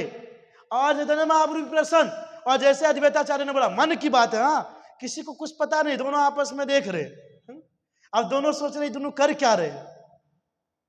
कभी कभी ऐसा होता है ना, किसी के जगन्नाथ भक्त अरे किसी के जगन्नाथ मित्र बन जाते हैं, है कि नहीं। तो आपस में बातचीत करते रहते हैं, दुनिया वाला देखता है कि भाई किसके साथ बात कर रहा है, तो आजू बाजू तो कोई दिख में नहीं रहा है। तो अद्वैताचार्य और चैतन्य महाप्रभु वो पालकी में लेटे लेटे और ये खड़े खड़े आपस में बातचीत किए, मामला डन हो गया और तुरंत दूध पीना चालू कर दिया। और सब देखते रहेंगे कि ये क्या हो गया। तो चैतन्य महाप्रभु का भी ऐसा था कि जिसने मुझे बुलाया ना, पहले मैं उसका दर्शन करूंगा, उसके बाद ही कुछ करूंगा, वरना नहीं। और फिर जो है चैतन्य महाप्रभु ने दुग्ध पान करना चालू किया। उसके बाद अद्वैताचार्य जो है अपनी भक्ति साधना में लग जाते हैं, और चैतन्य महाप्रभु भी जो है बड़े होने लगते हैं। बड़े होते होते होते इतने शरारती बनते हैं, आप सबको पता है, भयंकर शरारती बनते हैं। कृष्णा लीला में कृष्णा जितने शरारती नहीं थे, इससे भयंकर तो इस लीला में चैतन्य महाप्रभु थे। कहते थे ब्राह्मण लोग नदी के अंदर में सुबह सुबह सूर्य को जल तर्पण करते हैं ना, और जल तर्पण करते थे, हाँ, तो ये जाकर के उनके देह के ऊपर में थूक देते थे। बोलिए, और अगर वो पानी में वापस डुबकी लेकर के अपने को फ्रेश करना चाहते तो नीचे से पैरी खींच देते थे, और उल्टा मुंह नीचे गिरते थे। न बाहर निकल पाएगा, ना अंदर करे तो करे क्या। छोटे छोटे बच्चे किसी के घर पे रहते थे, जाके जोर से बिट्ठू काट लेते थे, चिमटी काट लेते थे, चिमटी काट के और जोर जोर से रोना देता है। एक बार तो सभी ब्राह्मण उनके पिता के पास गए, सभी के सभी, जगन्नाथ मिश्र बाहर आओ तुम रूम से। बोला क्या हुआ? अरे तुम्हारे बच्चे को समझाओ। हाँ, सभी ब्राह्मणों को हैरान करते रहते हैं, नदी के अंदर में स्नान करने के लिए जाते हैं, सूर्य को जल तर्पण करने के लिए जाते हैं, और आपका बच्चा जो है बार बार सबको परेशान करता है। तो चैतन्य महाप्रभु अकेले ये काम नहीं करते थे, अपने सभी मित्रों के साथ ये कार्य करते थे, और सभी मित्रों को बताते भी थे क्या करना है। तो सभी मित्रों ने इन्फॉर्म पहले से कर दिया कि आज सभी ब्राह्मण तुम्हारे घर पे आने वाला है। हाँ? और चैतन्य महाप्रभु क्या बोल करके निकलते थे घर से कि हम पाठशाला पढ़ने के लिए जा रहे हैं, हम स्कूल में जा रहे हैं पढ़ाई करने के लिए। और जब दोस्त ने कहा तो चैतन्य महाप्रभु क्या किए कि पूरा वो जो भी लिखते थे, जिससे पेंसिल होगा इसलिए जो पूरे कपड़े में लगा लिया, और सभी ब्राह्मण आए, और उसके पीछे चैतन्य महाप्रभु की टोली आई, मित्रों की टोली।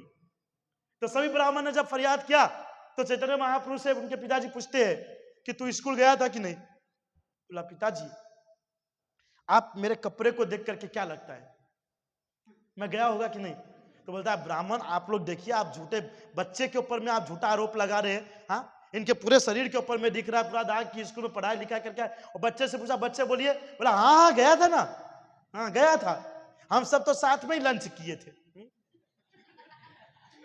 और कहते हैं कि चैतन्य महाप्रभु के जितने मित्र थे ना, सब मुर्गा ही बन करके रहते थे हमेशा, क्योंकि कभी पढ़ाई लिखाई नहीं, सब गंगा नदी के किनारे जाते थे, और वो सब साथ देने वाला। बोलता ब्राह्मण आप लोग ब्राह्मण होकर के झूठ बोलते हो, बच्चे मन के सच्चे।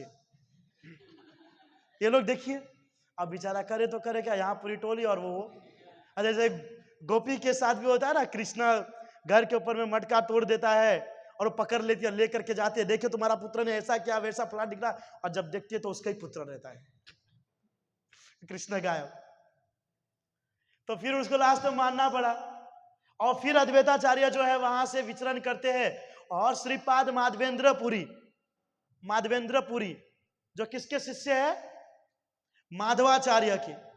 माधवाचार्य हमारे ब्रह्म मध्य गौड़ीय संप्रदाय के मुख्य आचार्य है। जैसे श्री संप्रदाय के रामानुजाचार्य, कुमार संप्रदाय के निम्बारकाचार्य, और रुद्र संप्रदाय के विष्णु स्वामी वल्लभाचार्य, है ना, उसी प्रकार हमारे ब्रह्म मध्य गौड़ीय संप्रदाय के जो है माधवाचार्य। तो माधवाचार्य के पास जाकर के जो है दीक्षा लेते हैं कौन?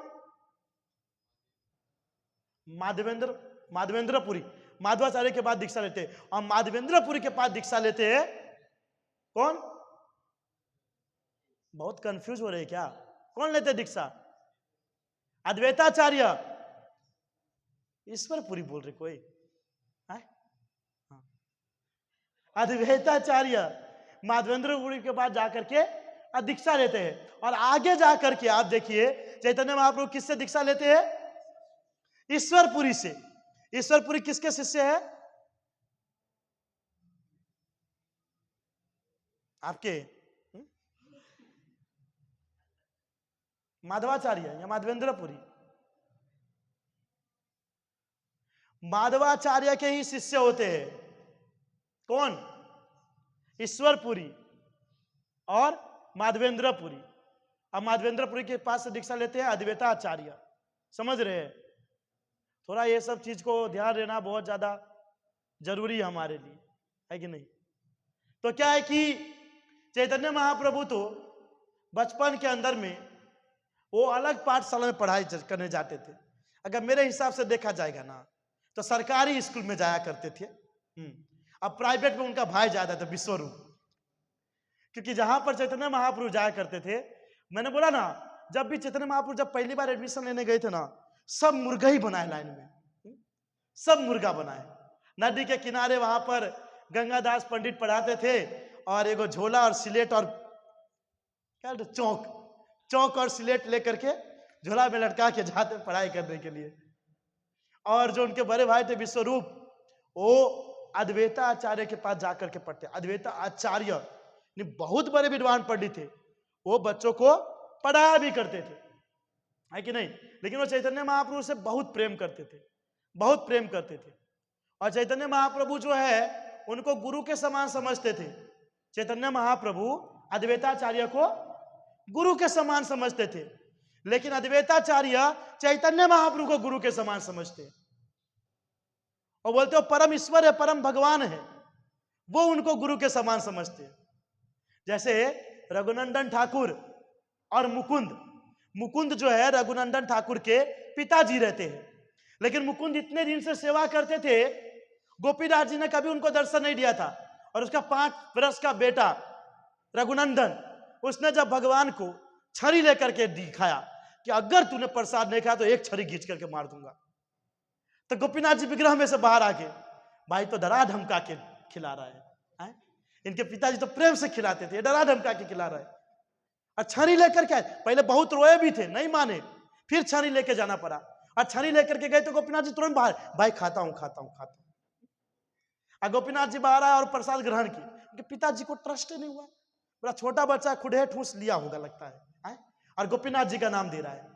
लेकिन जब आगे दूसरे दिन जब जाके टेस्ट लिया, उसने लड्डू दिया देने के लिए, और जब दरवाजे से देखा तो रियल में भगवान जो चीज को ग्रहण किया। तो चैतन्य महाप्रभु जगन्नाथपुरी में थे, तो चैतन्य महाप्रभु से मिलने के लिए गए थे मुकुंद और उनके पिता रघुनंदन ठाकुर। तो मुकुंद से पूछ रहे थे चैतन्य महाप्रभु कि तुम दोनों में से मुकुंद मुझे यह बताओ कि पिता और पुत्र कौन है। चैतन्य महाप्रभु ये कह रहे हैं कि तुम दोनों में से पिता पुत्र कौन है। तो मुकुंद कहते हैं कि जो रघुनंदन ठाकुर है ना महाप्रभु, यही मेरा पिता है, ये मेरे पिता है। क्यों?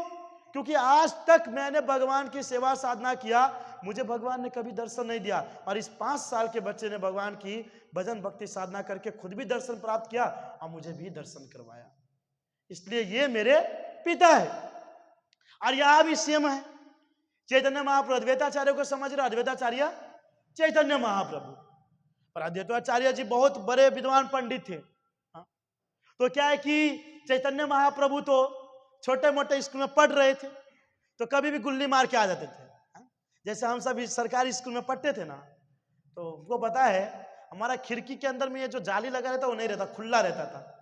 तो हम वहां से बैग फेंक देते थे और सर को बोलता था सर हम जा करके आते हैं, और उधर से सेटिंग हो गया, वहां से घर निकल जाओ। अब प्राइवेट स्कूल के अंदर में तो हाथ पटको या मुंह पटको या कान पटको, जो टाइम पे छुट्टी होगा वही टाइम पे छुट्टी होगा। तो चैतन्य महाप्रभु जल्दी आ जाते थे घर पे, अब माता को बोलते थे मुझे भूख लगी है कुछ खिलाइए, तो बोलते कि जब तक तुम्हारा भाई नहीं आएगा ना तब तक तुमको कुछ मिलेगा नहीं। अब उनका भाई तो प्राइवेट स्कूल में पढ़ रहे थे अद्वैताचार्य जी के, और चैतन्य महाप्रभु सरकारी में। तो वो गए, बोले सची माता ने कहा कि एक काम करो तुम अपने भाई को बुला करके लाओ। तो चैतन्य महाप्रभु गए तो देखे कि स्कूल के अंदर पढ़ा रहे थे। अब चैतन्य महाप्रभु जो है ना ऊपर कपड़ा ना नीचा कपड़ा, एगो लंगोट पहन के घूम रहे, और बस्ता भी रूम पे नहीं रखे थे, वो लटका के गए थे झोला, सिलेट और चौक लेकर के लटका करके गए थे स्कूल में। अब स्कूल के अंदर में जाएंगे तो मैं कमीन सर ऐसे बोलते ना मैं आऊं, अरे वो अद्वैताचार्य जी पढ़ा रहे और सब पढ़ रहे, कुछ पूछे नहीं, डायरेक्ट घुस गए अंदर। और घुस गए, और ये भी नहीं डायरेक्ट भाई के पास गया, उसका सर पकड़ के खींच लगा, मम्मी खाना खाने के लिए बुला रही है। अब वो अद्वैताचार्य जी देख ही रहे और चैतन्य महाप्रभु सर पकड़ खींच के, और सब स्टूडेंट देख रहे, और सब स्टूडेंट देख रहे उनको, और अद्वैताचार्य भी देख रहे, अरे घींच के ले जा रहे, और उनको डर लग रहा है कि सर बैठे हैं, कुछ बोलेगा कुछ, और उनको कुछ चलो मम्मी बुला रहे खाने के लिए। अब बेचारा करेगा, अब उस सिचुएशन के तो वो करेगा क्या, मार भी नहीं सकता है। तो फिर बेचारा को जैसे तैसे जाना पड़ा, जैसे तैसे जाना पड़ा। अभी बात में जाकर के दोनों भाई के बीच में जो WWE हुआ होगा वो अलग बात है, क्या जो भी है, लेकिन जो अद्वैताचार्य जी जो पढ़ाते थे ना, वो बहुत सिंसियरली पढ़ाते थे। तो क्या हुआ कि अद्वैताचार्य जी पढ़ाते, इतना बढ़िया पढ़ाते थे कि जितने भी स्टूडेंट वहां पर पढ़ते थे ना, सभी के सभी ब्रह्मचारी बनते थे, एक भी ग्रस्त नहीं बनते थे, एक भी ग्रस्त नहीं बनते, सब ब्रह्मचारी बनते थे। हाँ, तो जो चैतन्य महाप्रभु के बड़े भाई थे विश्वरूप, वहां पढ़ रहे थे, तो वो भी ब्रह्मचारी बन गए। हाँ, बहुत बड़े सन्यासी बन गए, और इतना सन्यासी भाव आ गया उनको, घर छोड़ करके भाग गए। बोलिए, घर छोड़ करके भाग गए। अब जगन्नाथ मिश्र से रहा नहीं गया उनके बच्चे की ये, कि वो चला गया उनके ऊपर में, हम तो घर का बड़ा बच्चा के ऊपर में पिता जो है डिपेंड रहता है, अब वही चला जाए तो कैसे चलेगा। तो उनको बहुत दुख लग रहा था। कुछ समय के बाद जगन्नाथ मिश्र भी चले गए धाम में, और चैतन्य महाप्रभु अकेले रह गए, करे तो करे क्या। तो उनकी माता जो है सची माता, वो यही सोच रही थी कि विश्वरूप जो मेरा बड़ा लड़का है, वो अद्वैताचार्य के पास जाकर के पढ़ रहा था, इसीलिए लगता है कि उसने संन्यास ले लिया और ये छोड़ करके चला गया। तो मैं जो चैतन्य महाप्रभु है निमाय पंडित, उसको भी मैं नहीं पढ़ने दूंगी, और उसका भी स्कूल छुड़वा दिया। वो भी बाद में अद्वैताचार्य जी के पास ही पढ़ रहे थे। बोले कि अगर ये भी सन्यासी बन जाएगा तो फिर हमको कौन देख रेख करेगा। और चैतन्य महाप्रभु के बचपन के लीला और ये सब देख करके तो 1% गुण को देख के नहीं लग रहा था कि ये ब्रह्मचारी बनेगा।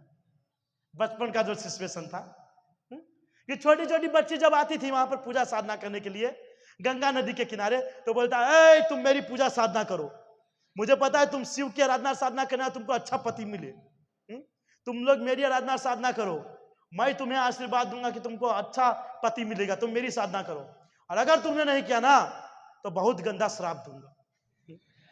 और कभी कभी वो लोग डर जाते थे, तो सभी के सभी जाते थे महादेव की पूजा करने के लिए, लेकिन वहां पर निमाय पंडित गोल में सब माता जी बैठती थी और वो बीच में बैठते थे, पूजा कीजिए, पूजा करेंगे, सब लड्डू खिलाएंगे। और 1-2 जन क्या होता था, बहुत हटीले होते थे माता जी, वो बोलते है मैं इसकी पूजा नहीं करूंगा, तो वो डायरेक्ट बोल देता था तुम्हारी शादी 70 साल 80 साल बुढ़े से होंगे, ऐसे ऐसे बुढ़े से होंगे जिसके दांत भी नहीं होंगे। और चैतन्य भागवत में कहते इसमें कि किसी किसी को बोले तो तुम्हारे 150 बच्चे हो जाएंगे। तो बहुत भयंकर भयंकर, तुमको एकदम काला भूत जैसा मिलेगा पति, इतना भयंकर दे देते कि वो बेचारी लोग वापस घूम कर कहते थे नहीं नहीं नहीं हम आपकी पूजा करेंगे, माफ कर दीजिए। तो उनके लक्षण को देख के लगते नहीं थे कि वो कभी ब्रह्मचारी या सन्यासी बन सकते हैं, लेकिन जब घर का जिम्मेदारी आता तो होता ही है। फिर चैतन्य महाप्रभु जो आगे जाकर के ईश्वरपुरी से हरिनाम दीक्षा लेते हैं और भक्ति भाव के अंदर में बहुत लीन हो जाते हैं, और फिर जब यहाँ पर आते हैं तो भगवान जो है हर दिन कुछ समय के लिए अपने वास्तविक स्वरूप में आकर के सभी भक्तों के ऊपर में कृपा करते हैं, सभी भक्तों के ऊपर में कृपा करते हैं। तो सभी के ऊपर कृपा किए, लेकिन सची माता के ऊपर कृपा नहीं किए। जो उनकी खुद की माता थी, खुद की माता थी, उसके ऊपर उन्होंने कृपा नहीं किया। तो नारद मुनि यानी कि श्रीवास पंडित गए चैतन्य महाप्रभु के पास और कहा कि महाप्रभु आपने सबके ऊपर कृपा किया है, आपने अपनी माता के ऊपर में कृपा नहीं किया, तो कृपा करके उनके ऊपर भी आप कृपा कीजिए, प्रेम रस उनको भी दीजिए। चैतन्य महाप्रभु मना कर दिया। क्यों? उन्होंने कहा कि उन्होंने वैष्णव अपराध किए। आप सोचिए भगवान कि अगर माता से भी अगर वैष्णव अपराध हो जाए तो भगवान माफ नहीं करते, और अगर हम जैसे से हो जाए ना तब क्या ही करेंगे, क्या ही करेंगे। तो उनको माफ नहीं किए। तो फिर क्या हुआ कि वहां पर अद्वैताचार्य आए, और अद्वैताचार्य जब आए तो सची माता उनके चरणों में गिर गई और उनसे माफी मांगी। और जैसे ही अद्वैताचार्य ने कहा कि आप ये सब करने की आपको जरूरत नहीं है, कृपा करके आप तो इतने वरिष्ठ हैं, आपके गर्भ से भगवान ने जन्म लिया है, आप मेरे साथ ये सब मत कीजिए, अच्छा नहीं लगेगा, जो भी ये सब बात हुई, इतने में पता चला महाप्रभु को कि उन्होंने उनके चरण रज को स्पर्श कर लिया है। चैतन्य महाप्रभु ने तुरंत अपनी माता के ऊपर में कृपा कर दी है। सची माता का चैतन्य महाप्रभु का अद्वैताचार्य के पास भेजना इसलिए नहीं था ताकि वो भी जाकर के ब्रह्मचारी या सन्यासी ना बन जाए और घर छोड़ करके नहीं चल जाए, लेकिन चैतन्य महाप्रभु को अद्वैताचार्य बहुत पसंद करते थे, बहुत पसंद करते थे। हाँ, चैतन्य महाप्रभु से बहुत प्रेम करते थे अद्वैताचार्य जी। आपको पता है कि चैतन्य महाप्रभु कितने साल जिए थे? 48 साल। कितने? 48, 48 साल। आप बताइए कि अद्वैताचार्य जो है वो जब चैतन्य महाप्रभु आए थे तब वो 50 साल के थे, उसके बाद 48 साल जब बीत गए तब भी वो थे, और कहते उसके बाद भी 30-40 साल और रहे शायद। मतलब अद्वैताचार्य कम से कम देखा जाता है 120 से 125 साल तक जीवन यापन किए थे यहां पर, और चैतन्य महाप्रभु से इतना प्रेम करते, इतना प्रेम, मतलब कि एक बच्चे की तरह, एक बच्चे की तरह प्रेम करते थे चैतन्य महाप्रभु से। चैतन्य महाप्रभु को हमेशा इनविटेशन भी दिया करते थे कि आप आइए, हमारे ऊपर कृपा कीजिए, हमारे घर पे आकर के प्रसाद ग्रहण कीजिए। जो सुबह भागवतम क्लास में बैठे थे उन सबको पता है कि अद्वैताचार्य जो है अनेकों बार महाप्रभु को इनविटेशन देते थे, लेकिन महाप्रभु जो है हमेशा अपने नित्य वैष्णव के साथ ही घूमते थे। नहीं तो कई सारे ऐसे सन्यासी थे जो चैतन्य महाप्रभु के साथ ही घूमते थे। क्यों? क्योंकि उनको पता था चैतन्य महाप्रभु को कहीं ना कहीं से बुलावा आएगा, और वो जाएगा तो हमारा भी नंबर लग जाएगा, हमारा भी नंबर लग जाएगा। जैसे कई बार महाराज जी आते हैं ना मंदिर में, तो महाराज जी कभी जाते हैं तो 3-4 को भक्त उनके पीछे ही जाते हैं। उन्हें पता है कि महाराज जी को कोई ना कोई बुलाएगा तो हम भी जाएंगे, तो थोड़ा वहां पर भी हाँ हम महाराज के साथ आए, थोड़ा व्यंजन और थोड़ा पाचक दक्षिणा ये सब मिल जाएगा, तो हमेशा उनके साथ ही घूमते थे। तो एक बार बुलाए थे अद्वैताचार्य ने इसी तरीके से चैतन्य महाप्रभु को, बहुत सारे व्यंजन बनाए थे, और चैतन्य महाप्रभु कभी अकेले नहीं रहते थे। तो अद्वैताचार्य ने इंद्र को कहा था कि हमने चैतन्य महाप्रभु को अपने घर पे प्रसाद के लिए बुलाया है, कृपया करके आप कुछ कृपा कीजिए कि चैतन्य महाप्रभु अकेले आए और जितने सन्यासी वो सब ना आए। और इंद्र ने उनकी बात को सुनी और इतना भयंकर बरसात किए, इतने बड़े बड़े पत्थर गिरने लगे, और विचार कीजिए 2 कदम आगे चैतन्य महाप्रभु कर रहे हैं, वहां कोई बारिश, वहां पत्थर नहीं, और 2 कदम पीछे एकदम जोर में बारिश और पत्थर, और बेचारे सबके सब सिर भी मुड़वा के रखे थे सन्यासी सब। एगो 2 पत्थर बर्फ छेदे पर जाएगा, तो सबके सब भागे, सबके सब भागे। और चैतन्य महाप्रभु जब वहां पहुंचे तो देखे आगे पीछे तो कोई है भी नहीं। अभी चैतन्य महाप्रभु को वहां पर बैठाए और इतने सारे व्यंजन बताए थे। हमने शायद रूम पर एक बार पढ़े थे, कितने सारे व्यंजन बनाए थे, अलग अलग नया नया नाम हमने डिस्कशन किया, इतने सारे आइटम, बाप रे बाप, बहुत सारे आइटम जो हमको पता ही नहीं है, वो सब महाप्रभु के लिए बनाए थे। अब महाप्रभु खा रहे, आधा खत्म होता था कि तुरंत वापस डाल देते थे। माँ बोलते बस कितना दोगे? बोला महाप्रभु आपने तो स्टार्ट ही नहीं किया, परिया तो भरा हुआ है, और डिश खाली होगा तो लगेगा ना कुछ खाया। जितनी बार खाते तो वापस भर देते, जितनी बार खाए वैसे भर देते थे। इस तरीके से बहुत प्रेम करते थे। एक बार वापस से कहा जाता है कि एक बार चैतन्य महाप्रभु को इनविटेशन किए थे, अद्वैताचार्य बुलाए थे घर के ऊपर में प्रसाद ग्रहण करने के लिए, तो उनके साथ हमारे अवधूत जो आचार्य है वो भी गए थे।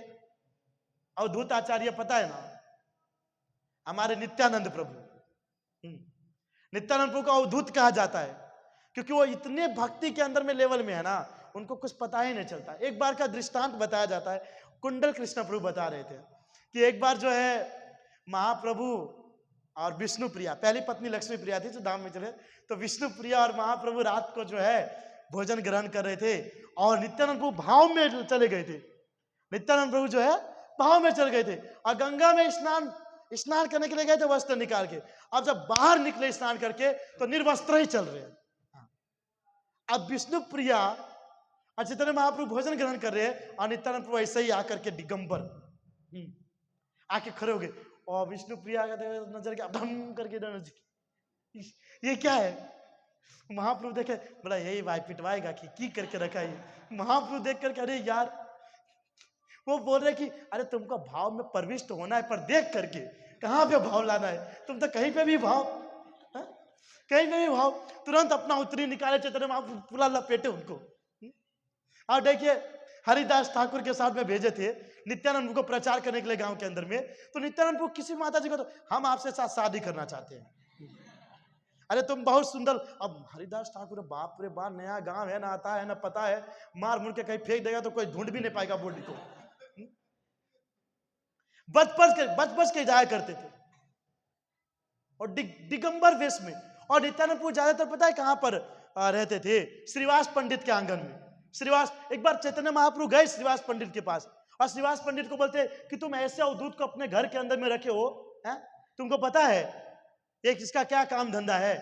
ये खाता है पीता है, पता नहीं क्या करता है, इसका कुछ होश बोश है नहीं, कुछ ठिकाना नहीं है, ऐसे को तुम अपने घर के अंदर में क्यों रखे हो? क्या जरूरत है? रखने का कोई मतलब, इसको निकाल दो। ओ श्रीवास पंडित कहते हैं कि महाप्रभु आप कुछ भी बोल लेंगे ना, हम इसको घर से नहीं निकालेंगे, हम इनको घर से नहीं निकालेंगे, आपको जो करना है वो कर लो। तो चैतन्य महाप्रभु को 10 क्या बोलते हैं क्वेश्चन आंसर करे थे, उनसे उसकी बात को जानना चाहते थे चैतन्य महाप्रभु। बोला आप कुछ भी करोगे इसको नहीं निकालेंगे।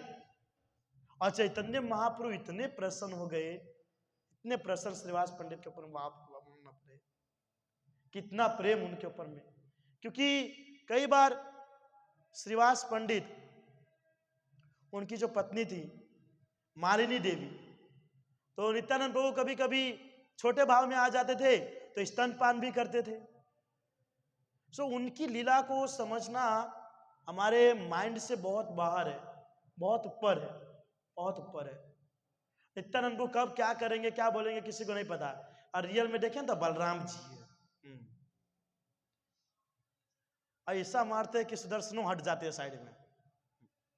तो नित्यानंद प्रभु भी गए अद्वैताचार्य जी के घर पे प्रसाद ग्रहण करने के लिए। तो बता रहे थे कि बड़ा बड़ा गोवर्धन खड़ा किए थे अद्वैताचार्य, 2 डिश लगाए थे, बड़ा बड़ा गोवर्धन खड़ा किए थे नित्यानंद प्रभु और चैतन्य महाप्रभु के लिए, क्योंकि पता है कि कितना खाते है ना, भगवान है। आप देखे थे कितने दिन तक गोवर्धन पर्वत अपने हाथ पर उठाए थे? 7 दिन तक। और भगवान दिन में कितना खाते थे? 8 बार, 8 बार। तो जब लास्ट दिन जब था और 8वां दिन जब आया तो उनको 7 8 56 तो 56 भोग, यानी 7 दिन का भोजन एक बार में माता ने उनको परोसे थे और भगवान ने ग्रहण कर लिए थे। एक बार चैतन्य महाप्रभु गए थे यात्रा में, यात्रा पर गए थे साउथ में, तो वहां पर चतुर्मास का समय था। तो जब भक्तों को पता चला कि निमाई पंडित आए, चैतन्य महाप्रभु आए, तो सब प्रसन्न हो गए थे, बहुत खुश हो गए थे। सब महाप्रभु से मिलने आते थे। अब खाली हाथ तो आएंगे नहीं, भगवान है, हम लोग भले आते हो, अलग बात है कि यहां से लेके जाएंगे, लेकिन महाप्रभु से मिलने जाते थे तो भर के लेके जाते थे। और इतना कुछ लाते, इतना कुछ, मतलब आधा, अरे पूरा घर भर गया था, पूरा बड़ा घर भर गया था खाने से। अब चैतन्य महाप्रभु करे तो करे कितना खाए। तो उनके एक असिस्टेंट है जिसका नाम था गोविंद। नहीं आप नहीं थे, आप ही थे, गोविंद नाम था उनके असिस्टेंट का। तो गोविंद चैतन्य महाप्रभु को बोलते हैं कि अरे आप कुछ खाते नहीं हो, पूरा घर भर गया है, ये सब क्या क्या होगा? बहुत बोले। तो चैतन्य महाप्रभु गए, एक दिन के अंदर में आधा घर खा गए, आधा घर खा गए, बाप रे बाप। और दूसरा दिन तो पूरा घर खा लिए, राइसों के दाना कोना में नहीं दिखा, पूरा खाली। तो अद्वैताचार्य ने इनविटेशन दिए थे कि आप दोनों आइए, आप प्रसाद ग्रहण कीजिए। तो एक तरफ नित्यानंद प्रभु बैठे, आसन ग्रहण किया।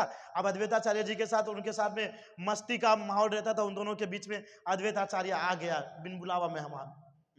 मन के अंदर में ऐसा विचार कर कि आ गए, क्योंकि चैतन्य भागवत जो है वो वृंदावन दास ठाकुर ने लिखा है। वृंदावन दास ठाकुर जो है महाप्रभु को जितना पसंद नहीं करते उससे ज्यादा पसंद नित्यानंद प्रभु को करते हैं।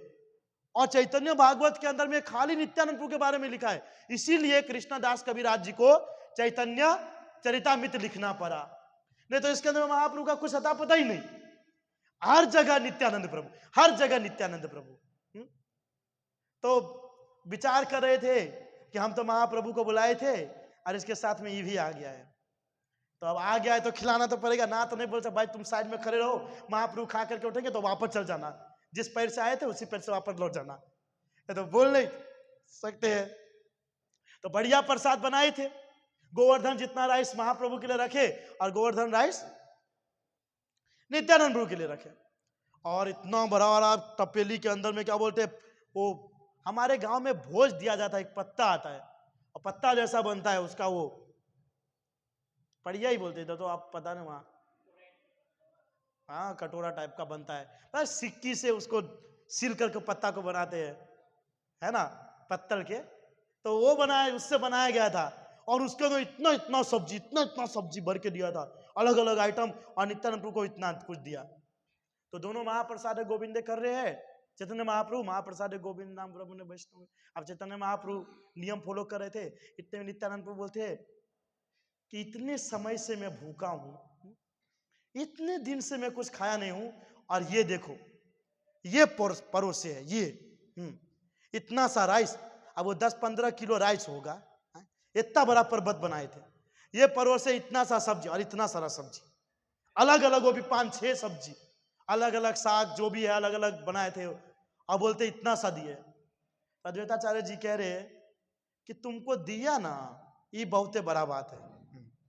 हाँ, मैं तो सोच रहा था कि जिस पैर से तुम आए हो ना उसी पैर से वापस लौटा भी दूंगा, पर तुमको खिला रहा हूं, क्यों? क्योंकि तुम चैतन्य महाप्रभु के साथ आए हो।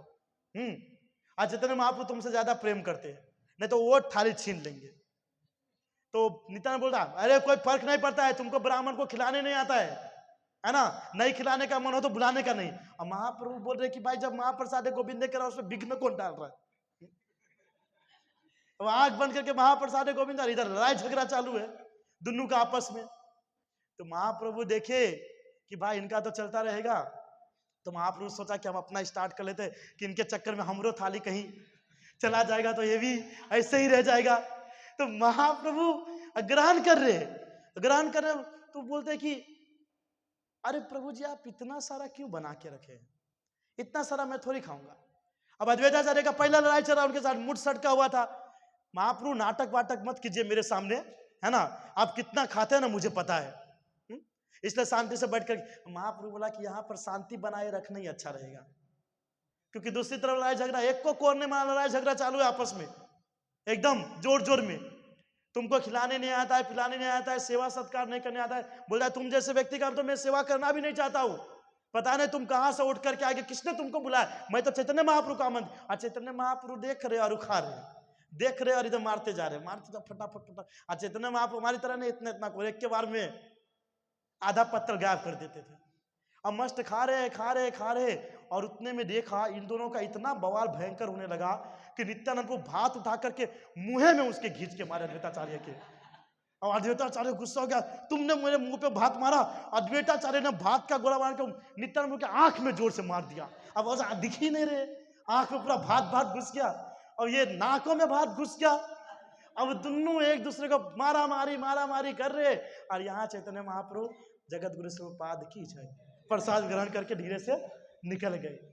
और उन दोनों का मारा मारी चलते रहा।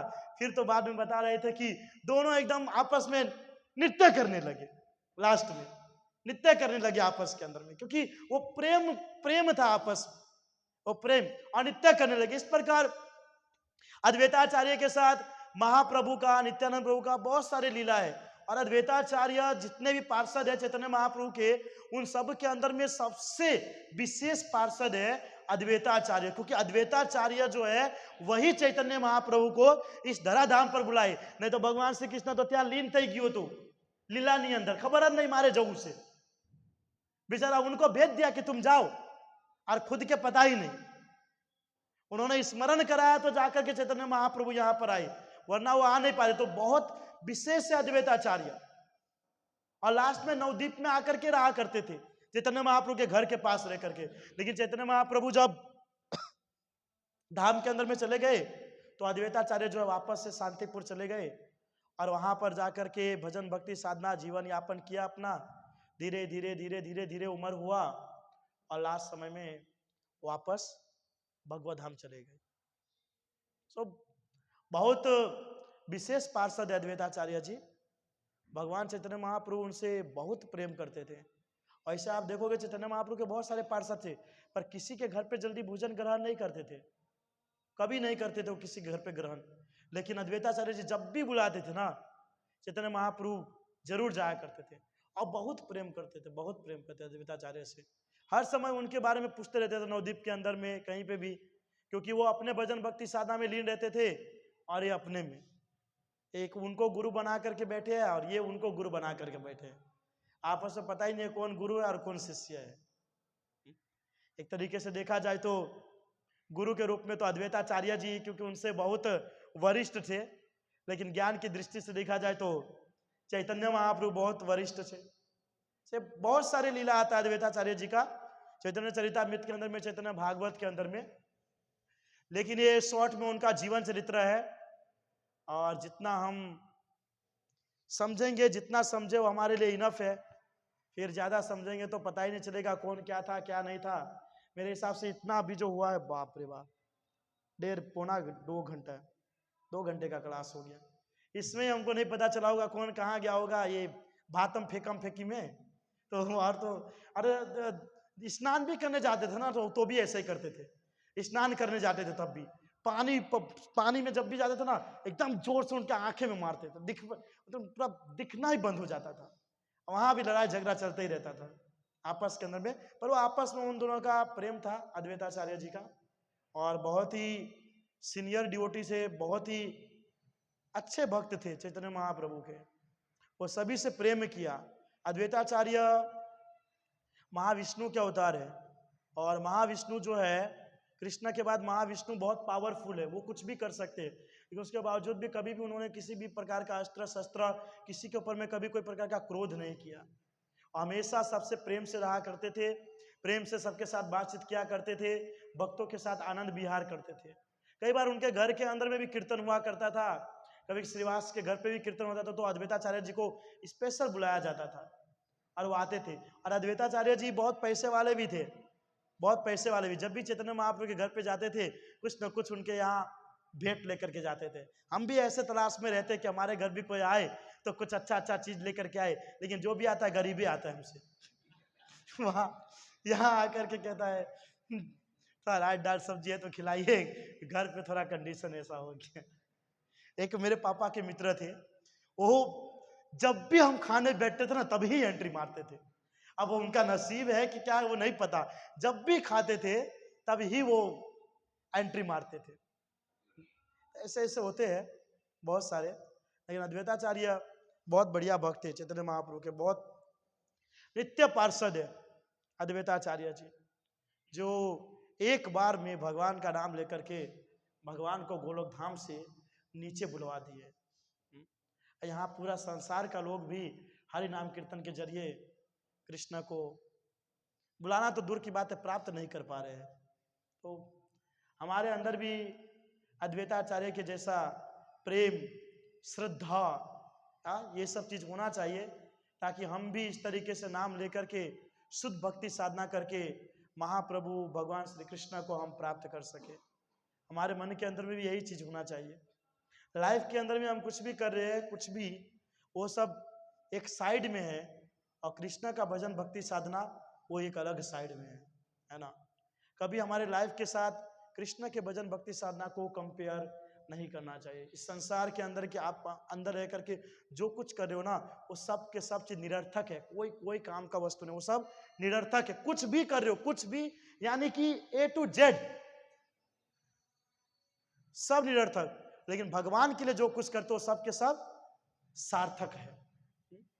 इसलिए अद्वैताचार्य जी के तरह ही हमको भगवान के भजन भक्ति साधना करना चाहिए, भगवान का पवित्र नाम का उच्चारण करना चाहिए, भक्तों का संग करना चाहिए, और उनसे हमको प्रार्थना करना चाहिए कि जिस प्रकार आपके एक बार कहने से भगवान जो है यहाँ पर प्रकट हो गए, तो कृपा करके हमको तो यहाँ प्रकट हो, हमारी बात को सुन करके तो होने वाला नहीं है, कम से कम हमारे हृदय में आ जाए, हमारे सपने में भी अगर भगवान आ जाए ना, तब भी हम पतित से पावन हो जाए, है कि नहीं? तब भी हम पतित से पावन हो जाएंगे। इस प्रकार से हमको प्रार्थना करना चाहिए। एक भजन है नरोत्तम दास ठाकुर का, धन मोरा नित्यान, उसके अंदर बताते थे कि अद्वैता आचार्य बोला गदाधर मोरा कुला। अद्वैता आचार्य बोलते हैं कि जो गदाधर पंडित है वो हमारे कुल के है, हमारे सज्ञ है, हमारे संबंधी है, हमारे रिलेटिव है। क्यों? क्योंकि वो चैतन्य महाप्रभु से जितना प्रेम करते थे उतना गदाधर पंडित से भी। क्यों? क्योंकि गदाधर पंडित श्रीमती राधा रानी थी। इसलिए नरोत्तम दास ठाकुर लिखते हैं कि अद्वैताचार्य बल गदाधर मोर कुला नार हरि विलसई मोरा धन मोड़ा नित्यानंद पति मोड़ा गौरा चंद्र। वैष्णव भजन बहुत बढ़िया है, बहुत सुंदर लगता है, समझ नहीं आता 2 नंबर की बात है, पर सुनने में भी आनंद आता है। नहीं गाना नहीं है, ठीक है। तो अद्वैताचार्य के चरणों में हम यही करेंगे। अब बद्दा कहीं से गाओ, ऑटो पर कौन गा से रिपीट कौन कर से गाएंगे, ठीक है। तो आप निकाल सकते धन मोरा नित्यानंद भजन, आयुष को करतार बजाइए। आप लोग इतना रिक्वेस्ट करें तो बजा लेते हैं, गा लेते हैं। चलो आज भजन के साथ हमारा क्लास खत्म होगा। बहुत बढ़िया भजन है ना? मुझे भी वैसे इच्छा है कि गा लेते हैं, बहुत अच्छा भजन है। धन मोरा नित्यानंद पति मोरा गौरा चंद्र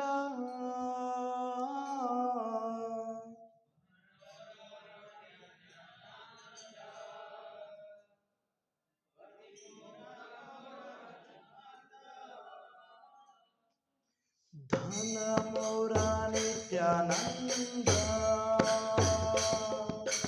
पति मोरा गौरा चंद्र। हरि बोल।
विचार करे अमने भक्ति रसे आस्वादने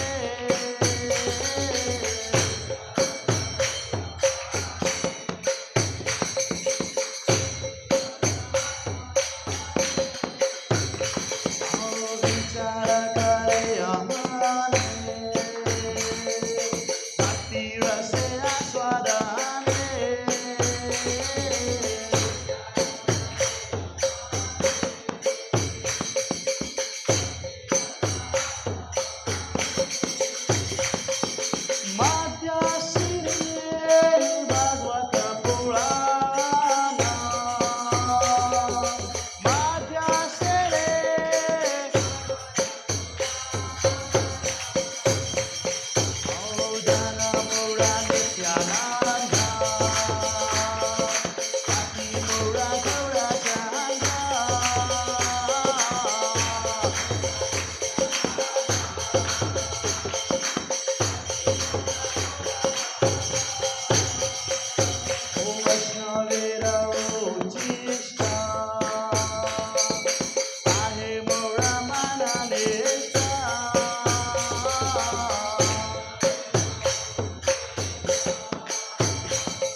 नाम संकीर्तन की, अद्वैताचार्य आविर्भाव तिथि की, नरोत्तम दास ठाकुर की, जगत गुरु स्वरूपाद की, गौर प्रेमानंदे।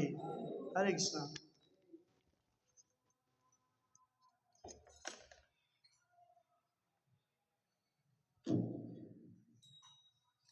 हरे कृष्णा।